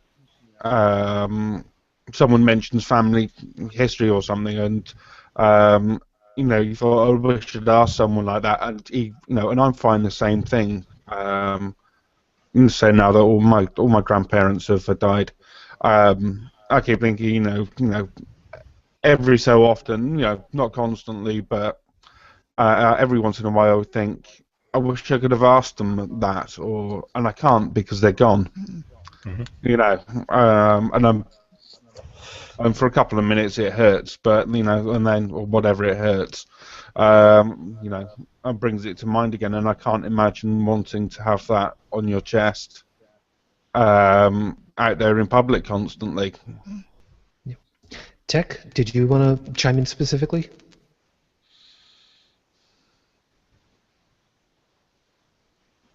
I don't hear anything from you at the moment. Nope. I don't know if it. Don't worry. He's waving. Okay. We'll see what happens. And Joey, I don't know if you didn't come off the mute, so I'm assuming that you didn't have anything that you wanted to drop on it. No. Completely understandable. Yeah. Okay. The I will say as much as this. As with Jeremiah. Yeah, I did say it right. Over there in the Q&A.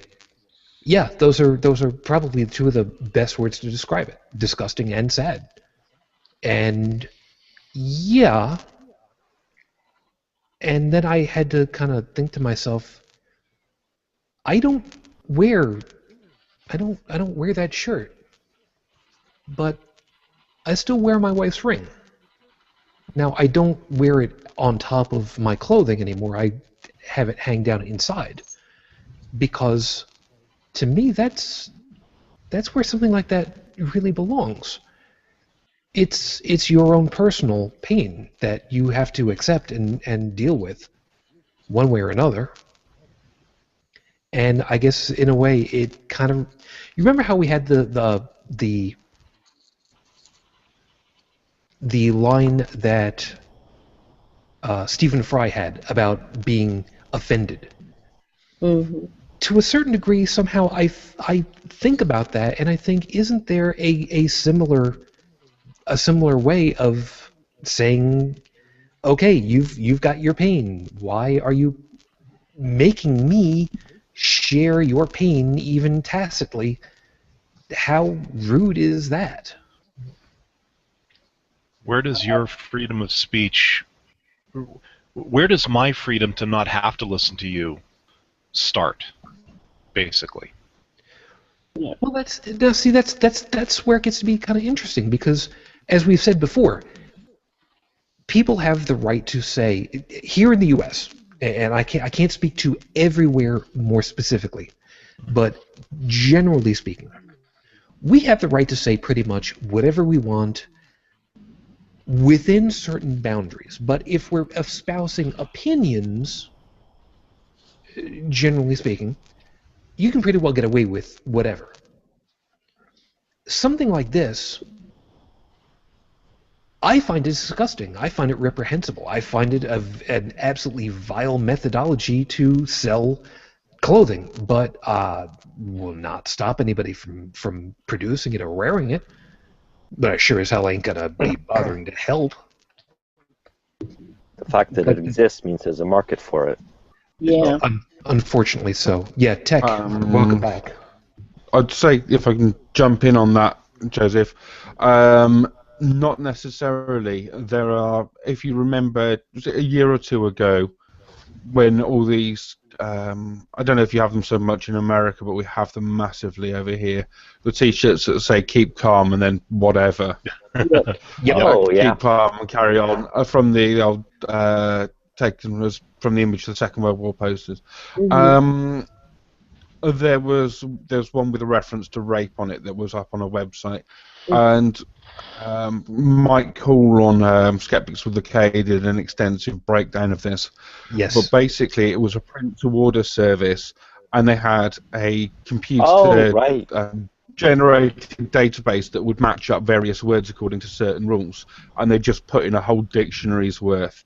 So these T-shirts weren't designed by anyone. They didn't, other than the basic format, and you could go on and order whichever phrase you wanted out of sort of tens of thousands of them, and so the you know, and a lot of things do. T-shirts designs work in a similar way. This one looks a bit specific to have been through that process, but it doesn't doesn't necessarily mean that there's any great market for it, because companies do throw up thousands and thousands of T-shirts designs on there because the print-to-order process is so cheap, and they're hoping even if they get a couple of sales, it'll justify it. Yeah, so what you're saying is they're pretty much throwing a bunch of stuff at the wall and seeing what sticks. Yeah, they're swamping the market and hoping that that enough of those designs will appeal to someone and someone will buy them. Yep, completely understandable. And yeah, I listened to that particular, and that was a wonderful take apart on that. Who knows? Maybe one of these days we'll get Mr. Marshall to join us someday. That would be very nice. Yeah, certainly. And it was a reaction that obviously the company should have vetted the database and more. But you see loads of things like this, people getting up in arms in something which is just sort of a simple mistake or didn't actually exist. Yep. And let's see. Holy crap, that'd be kind of cool. Yeah. Unrenowned Tech, I got you back, I think. Can you hear me? Yes. We can. Yay. All right, what if you want to chime in on that? Well, the last I heard, we were talking about the shirt, so Yep. Still there. we still on it? Yep. Well, as I was going to say before, there are plenty of people I could think of who not only buy the shirt, but proudly display it, wherever they went. And as far as the public view goes, public means exactly that. Public, okay? I'm allowed to go out in the public and wear a T-shirt that says, I think all religions are bullcrap or punky, whatever you want to call it. Just the same way that they're allowed to wear a shirt that says, if you don't believe in their particular deity, you're going to such and such punishment. That's the idea behind being in the public spotlight here in the United States of America. You have the freedom to do that. On that same note, I have the same freedom to ignore your shirt as you have the same freedom to ignore my shirt. What you don't have and what I don't have is the right to go up and physically accost you, cut off your head or punch you or in some way, shape, or form physically try to do harm to you, your family, your friends, your acquaintances, whatever, just like you don't have the right to do to me. Okay? I can publicly go and say, I think your shirt's full of shit. You can come up to me and go, I think your shirt's full of shit. But the point is that that's the beauty of freedom of speech. Yep. But you can't cross that line into violence, and that's where, like, the Pope, when he made his statement about, if you come up and call my wife this, that, the other thing, or mother, whatever it was that he used for a reference point, that I'm going to punch you. And it's like, dude, doesn't religion say turn the other cheek? Wow. Way to go there. And you're the head of it? Yeah, fantastic example. You're setting for the rest of the world. I thought you were supposed to be the good Pope, And that's the point, as an atheist, I use this kind of rationalization. I use the logic aspect of it. I never have the right to go up and physically harm somebody just because their opinion disagrees with me. Yep. Chris, really quickly. I'd just sort of say, with the Pope, I'd actually like to test if he meant that statement. I am fairly confident I could take him. I think I could probably take them. That could very well be, but I would like to see the gay Jewish black dude take him on. There's that. Really quickly, Stephanie also commented in the Q&A. I just screamed at the computer in reference to that T-shirt before. Hun, you and me, right there with you, hun. Totally right there with you. Mm-hmm. And I have a suggestion on a topic to hit very, very briefly, which we kind of will, with one last item that also came through on my feed. And this is, again, where I'm going to kind of end us through with and dovetail it together. This one came through on my feed, which said, God is up to something. There's a reason why you went through what you went through. Trust the process. He's got you. The worst part about it was these two items came through fairly close together to each other. I am going to open this one up and say, in the nicest, kindest possible way, you obviously have no idea what you're talking about. Yeah. Joseph, to go along with this one, because this does kind of dovetail with what you were wanting, whose God should we trust, and which process are we going to go with? Yes, Joey. Okay. I'm not going to talk about what I mentioned in there because we're already late. Yeah. On that subject, let me go ahead and bring that up so I can exactly get away. Yeah, if I would agree. If God's up there, he's certainly up to something. But it sure as hell ain't giving a shit about us. I have quoted this many, many times, and I'm not going to try to quote all of it here again, but there is a scene in a, I don't remember if it's Showtime or HBO. I think it's HBO. Yeah, it's HBO. HBO, the guys who produced the Band of Brothers series, also produced another series called The Pacific, which highlights a Marine unit in the Pacific. And there is a scene where a young Southern lad by the name of Sledge is addressing one of the other main characters on the subject of religion. God created everything, right? Mosquitoes. It might be a little hard to understand. But then again, he also created all the different types of men, under that argument, all the different types of men who are constantly trying to kill one another. Oh, but he gives us free will. Right, but he also knows exactly what we're going to do before we do it. Predestination. So the game is rigged. So either he's a sadist, or he thinks we're all chumps. Either way, I have no time for him. Mm-hmm. Yep. I'm going to just go up the rest of the list. Joseph, would you like to go ahead and pop in on that, or do we need to come back around to you because you're muted out and you have no picture? I think that he probably just stepped away for a moment. We'll see about that. We'll come back. Tech, where would you like to take that one? It's irresponsible to, in my opinion, to somebody and say, hey, listen, you've got all these hard times in your life. You've had all these bad things happen to you, and go, just so you know, God made it that way, and it's okay. I'm like, wait, what? I'm sorry. That's like me coming up to your home and saying, listen, I'm your creator. I'm going to burn down your house. I'm going to kill all your children. I'm going to have sex with your dog and then kill it.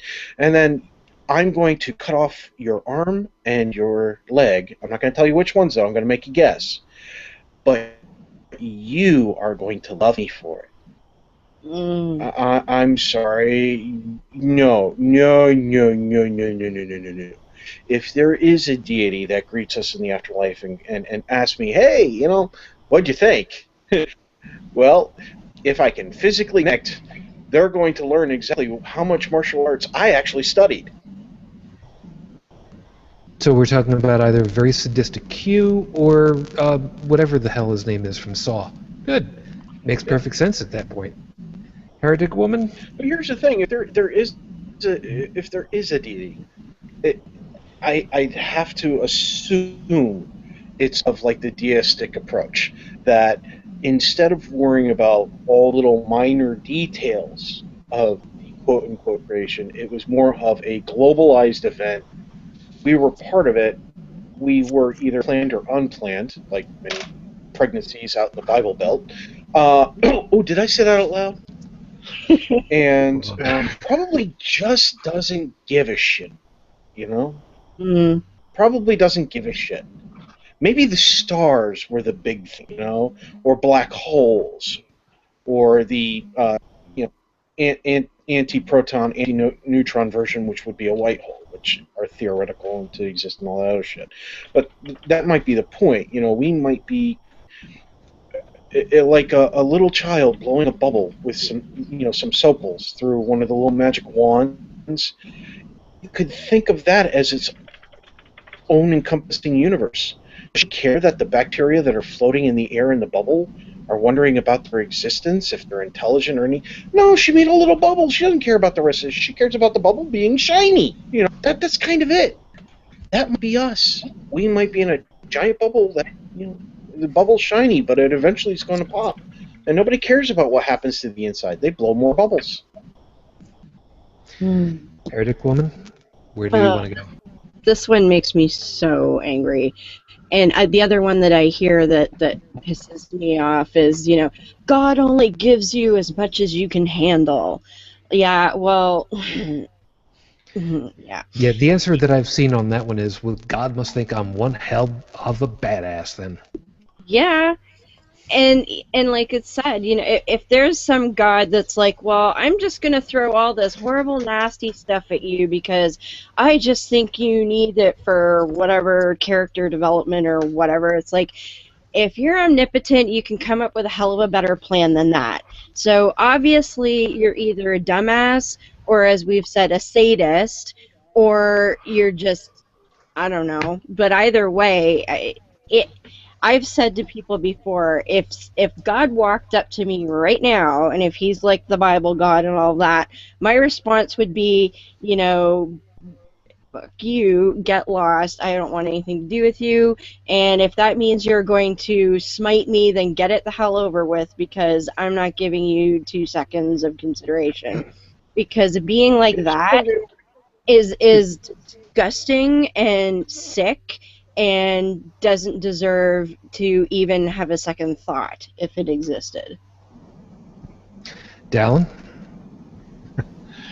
Well, Heretic Woman just she kind of took away what I was going to say about if the actual biblical God showed up and was able to prove, according to all the criteria that every atheist out there says, would be, you have to pass the God test in order for us to accept you as the biblical God. Yeah. At that point, I would then swap him upside the head with a clue by four, saying, "What the fuck is your problem?" Great quote by Gabriel Byrne from a really crappy movie called End of Days. Oh, yeah. Yeah, God is the greatest underachiever in history. When something goes right, it's God's will. When something goes wrong, He works in mysterious ways. And I will put it to anyone out there. I will say this. You go around talking about God's plan. About there's this mystical purpose that He's got. Even though, now that I think about it, God's plan's pretty well laid out. To quote Amish Wolverine, there's a book that documents. But I would also be willing that a lot of people that go out there and start talking about God's plan have never dealt with loss, have never dealt with that kind of soul-crushing defeat that a lot of us who've lost our faith have had to go through in life. Be it the death of a loved one, the loss of, well, just about anything, something that like rips at your heart. And if they still say, well, it's all part of God's plan, then you have not properly dealt with that grief. Yeah. And I will still be alive while you are buried from your heart having exploded, from having had to deal, or from refusing to deal with it until the point where your body couldn't take it anymore. Mm-hmm. If you've gone through loss and have still maintained a God's plan, then you have basically committed suicide as far as I'm concerned. Chris, I guess we'll get you your chance in here too. And yeah, I've got a bit on this point, and it's going to mirror something Jeremiah put in chat. A lot of people, say they take comfort in the fact that it's whatever happens, all part of God's plan. But for me, it's the reverse. If something bad happens, you lose a loved one, you get sick, whatever. How much more terrible is it to think that shit is deliberate? That someone has arranged your life deliberately to put you in that position and to cause you pain. Right? I take comfort in the fact that this is a result of the way that the universe works. That bad things happen to everyone, and particular bad things will happen to X statistical percentage of the population. The idea that, as Jeremiah is saying here, that someone is treating you like a toy and controlling your life, and has deliberately arranged to put you in that situation is quite horrible. For my phone going off in the background there, and this comes in, and it's with the karma thing as well that annoys me. That that in the karma and reincarnation, and that or whatever, that again, that in some way that your suffering or your pain or your loss is deserved. It's something that you've brought upon yourself. And I know you've had some of this recently, Deborah. Yes. And this winds me up no end on there. And the idea that someone is born with a defect, blind or with with disease or whatever because they're a bad person, or someone gets sick because they deserve it. I mean, excepting lung cancer, which I probably will deserve. I've been smoking recently. Yeah, it's the sort of the cold calculation of causing that suffering is horrible. Fair enough. And Joseph, now that you're back, get you a last chance on this one too. It's okay. I just want to add to what Chris was saying well, take the same thing he was saying and just eliminate God from the equation, because absence of proof, God has nothing to do with it. It's men doing this to other men, or men, I'm talking in a general term. Yeah, it's humans. It's just human behavior, and these people talking about God. Just take away God and just put the person speaking in its place, and that's what's happening. It's just people dictating. It's a lack of sensitivity. It's not like God shouldn't have anything to do with it. It's just what the person talking to you is saying. They have no proof for anything they say. It's basically somebody saying, you should just suck it up and deal with whatever happened to you because that's just life and too bad, so sad. And that's and I'm fine and nothing's happened to me, so I don't care what you feel. I mean, it's such a crass and insensitive way, and they just frame it. It's like the people who say, well, I didn't say that, gay people are evil. God said it, so don't blame me. It's just a cop-out. It's an empty appeal to authority. That's it. It's a total cop-out where... my big brother's going to come beat you up. I mean, this big brother doesn't exist. But so somebody says, well, you shouldn't feel so bad because, God. And he's like, fuck you.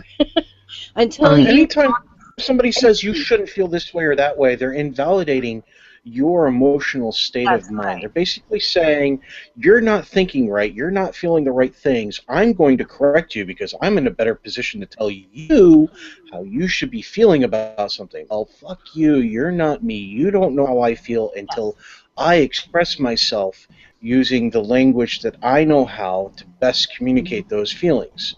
And if you still choose to ignore my feelings, then fuck you. Yeah. Until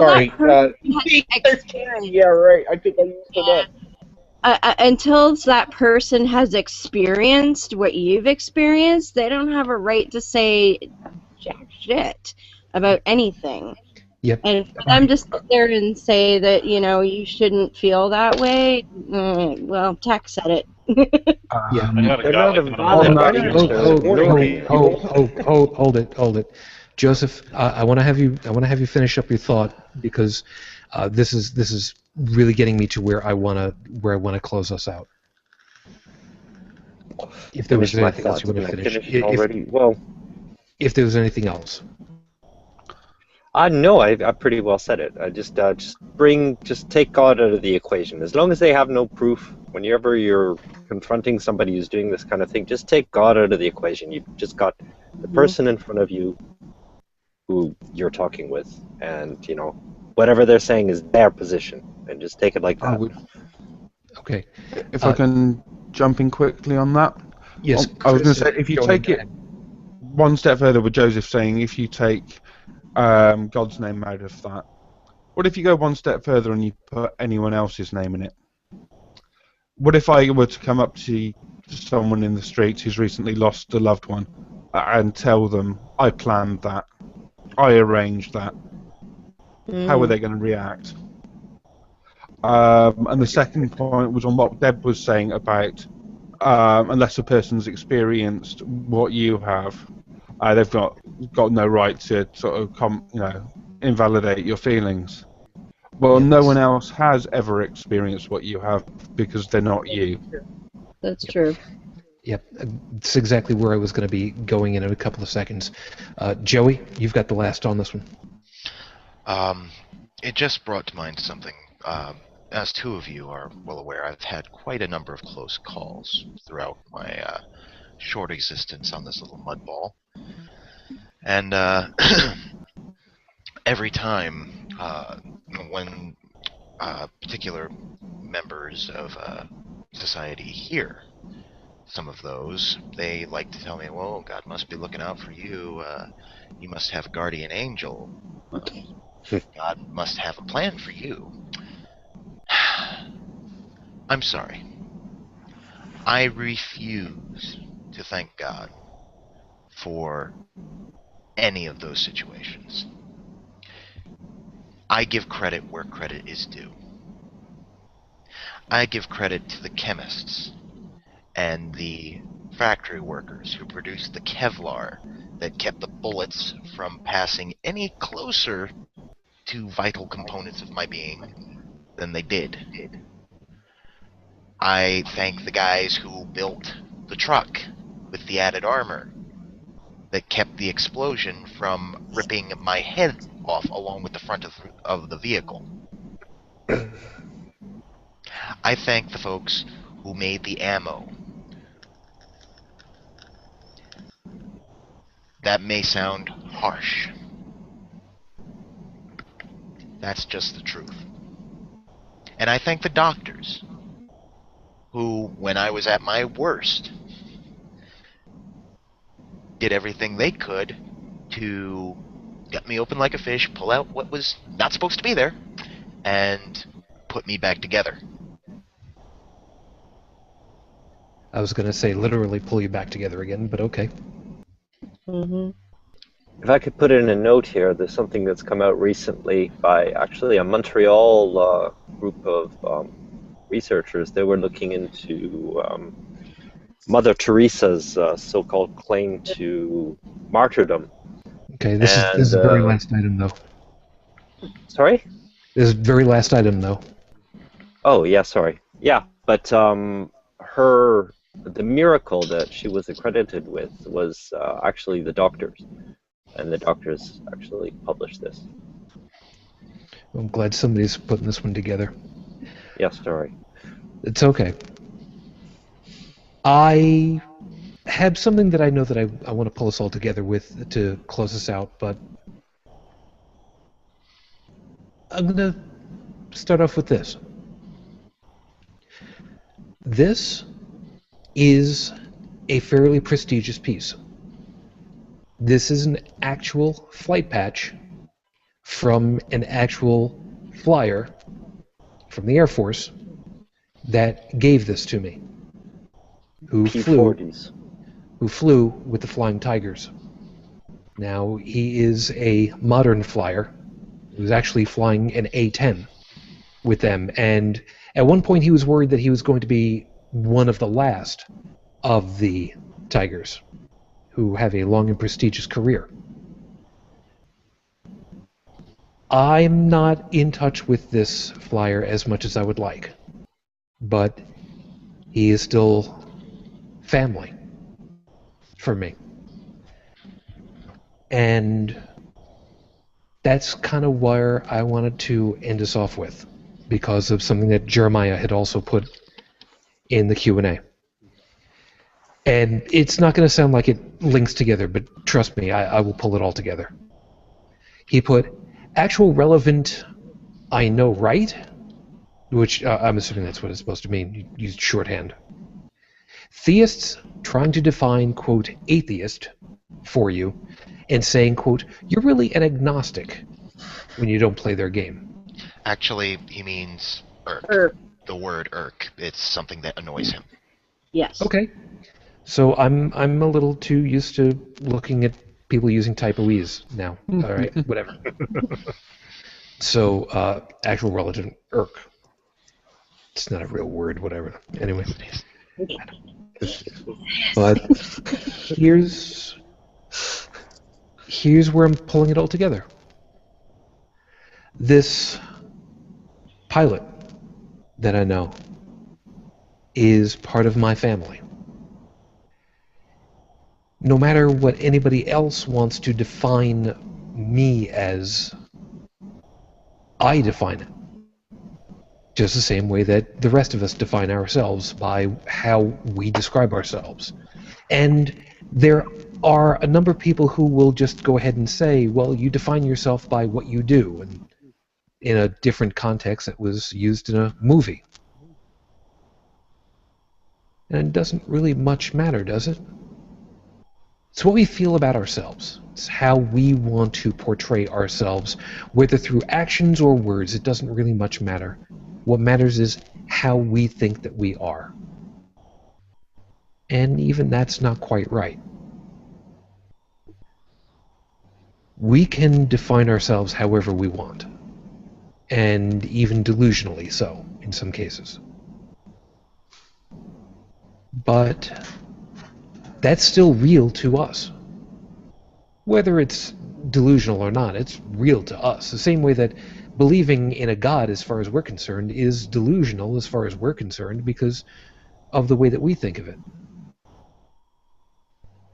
Well, this is a piece that I don't feel is very delusional. You people who take the time to listen, even if you don't agree, but take the time to even consider, you are part of my family. And I can't give out the L word as easily as Cash does over on Atheists on Air. No, I'm not name-dropping because I can. I'm name-dropping because of who he is and what he does. I can't use that word nearly as easily. As a matter of fact, there are very, very few people that I'm not directly in contact with that I can use that word with. But that doesn't change the fact that who I feel is my family is not just blood.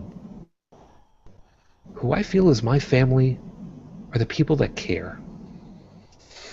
And believe it or not, even outside of that,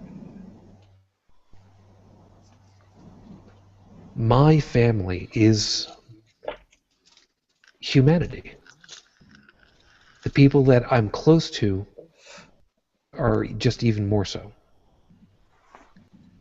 But you are people that matter. Even if I am long since gone and you're seeing this, you matter. You may not think of it sometimes. But if you want to see if you do matter, if you can make a difference, go out. Go to the mall. Go to a shopping center. Go to a restaurant. And look around and see if you see anyone who happens to be wearing one of those silly hats, one of those silly baseball hats that has the big yellow word on it, veteran. Go out of your way to come over. Excuse me. Sorry to disturb you. Give him a handshake, offer it, and say, thank you for your service, welcome home. And nothing more. And leave. Or do what I did one time, and quietly and secretly pay for a veteran's dinner. Don't even stick around to find out. Just do it. Or even just do it as a thought experiment. What would happen if somebody were to do that to you? Just arbitrarily say thank you because they thought that you deserved it. Would you make a difference in that one person? No, you wouldn't. You'd make a difference in all of the people around that person for the better part of that day, maybe even more. You make ripples. You help the skeins of life, the tapestry that I reference on many an occasion because I just love the imagery of it. we make our differences. And with any luck, for the future, we can make it just a little bit easier for everybody else.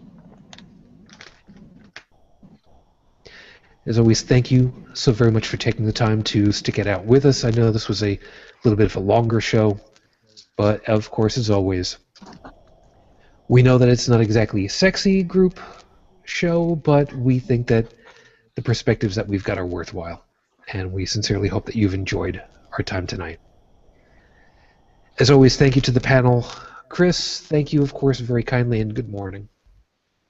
Oh, good morning, Gideon. Thank you. If I may do a quick plug just before I leave. By all means. As you mentioned, Cash and making a difference in your closing speech, Cash over at Atheists on Air is currently running a GoFundMe page for attempting to obtain 100 new FFRF members. Sorry, it really is like too early in the morning for me to speak. Within the next 100 days. So if you look that up on GoFundMe, if anyone's there able to support. Very cool. Joseph, thank you, of course, and good morning. Good morning. Was there anything that you'd like to plug this morning? I have nothing to plug at all. Nice and easy. Unrenowned Tech, thank you, and good morning. No problem. Just fun to be here. And I'd like to play this wonderful video cast called Holy Crap. Wow, can we get any more shameless than that? Oh yeah, we can. Where can we find that? I can get very shameless. I'm not wearing any underwear. Could you post a URL? I will give all that out. Yes, Wait. Are you talking about posting a URL to underwear or to show? To Holy Crap. It'll all be in the show notes below me. Yep. Joey, of course, good morning, and thank you so much for your time. No problem at all. Only really got two things I would say at this point. One, any of y'all tries to buy me dinner, I'm going to shank you. And two,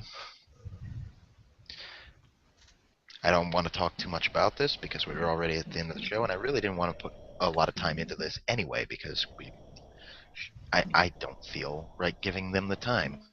However, whether or not the book involved says yes or no on the matter, and whether or not you thought you were doing right, plain and simple, the voices of the many have spoken.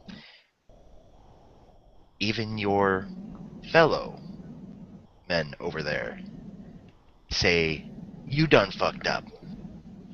And I do hope that you reap every single bit of it. That's all. And y'all know what I'm talking about. Otherwise, watch the news. Heretic Woman, of course, thank you so much. Stay warm, and good morning. Thank you. And I will shamelessly plug my shows, which, as you can see, I have a lovely new banner there that tells you I have My Secular Savior, which is at mysecularsavior.com. And we also have Beyond the Trailer Park, which is every Wednesday at 9:30 p.m. Eastern Standard Time on Secular TV. And all of my Twitters are there. You can find me on Facebook and all that fun stuff. G+. Just look for the Heretic Woman. Thanks. And, of course, Dallin, thank you so very much. Good morning. Stay, well, actually for you it is kind of warm in comparison. It won't last.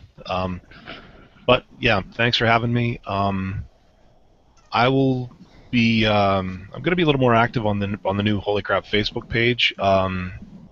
Anybody who's listening who hasn't started liking it yet, start, because not too much of a spoiler on it, but I might have a surprise for you on there in the next week or so. And what other pieces do we need to plug for you? Otherwise, I'm going to do it for you, and I'm going to screw it up. God damn it. Well, unfortunately, my only other online presence is not related to anything to do with this show, but I am working on a book. You can always check it out at You can check out the audio version of it at outcastnovel.yo5.ca. And thanks. And yes, we've got, of course, a lot of stuff where you guys can go to. Some of us have personal Facebook, Twitter, et cetera, et cetera, et cetera. But at this point, for the official side of it all, and yes, I still have it on this handy dandy, nope, Blue's Clues reference, shut up. The officials currently on Twitter at Holy Crap TV. On Facebook, you can search for the group Holy Crap the Vlogcast, which I think it's just Facebook / Holy Crap the Vlogcast, I think. I need to double check on that. I've never dealt with something like this before, so it's still a kind of voodoo for me. At Gmail, the official email address now is holycrapthevlogcast@gmail.com. I know it's long, but you can't screw it. Well, you can, but you get it right. It's good. It's done the first time. You can also find under G+, Holy Crap the Vlogcast. If you do that one, please let me know if you would like to if you're just following, or if you would like to receive information. I'm still trying to figure out how G+ actually works, because I had a podcaster who had emailed me and requested, could you not send me stuff? Because I didn't realize at the time that that's how the circles work, that stuff gets pushed out to a circle. I'm still kind of feeling out my way on this one a year later, so again, please forgive me. On YouTube, of course, I'm going to be transferring videos over from my account under Shujin Tribble to Holy Crap the Vlogcast, so you should be able to find us over there. And of course, the voicemail line, if you'd like to take advantage of that one, still 859-4288-554. We have a presence, and this may end up being worthwhile. And who knows? Maybe in the future we will talk with the guys from Dumbass Media Empire, and I don't know. We're gonna see where it takes us. We've got a year down. I don't know what the next year is going to be. I am going to resist at every turn monetizing any of this. Any of it. But I will let you know soon about a special that's going to be happening in May. Some of the guys already know about this kind of thing because I've done it for the last couple of years. I will let people know about it a little bit later when I will be specifically requesting money. But it's not going to be for myself. For now, thank you for your time. We got to get on out of here. Of course, for all of you, please stay safe. On behalf of the panel, thank you for your time. I wish you all the peace I no longer have. I wish you the strength that I've learned. I wish you well. And of course, for my lady, Matane Fujin, I love you and I miss you. You dream of me. Until the next time we get together, everyone, as always, good night.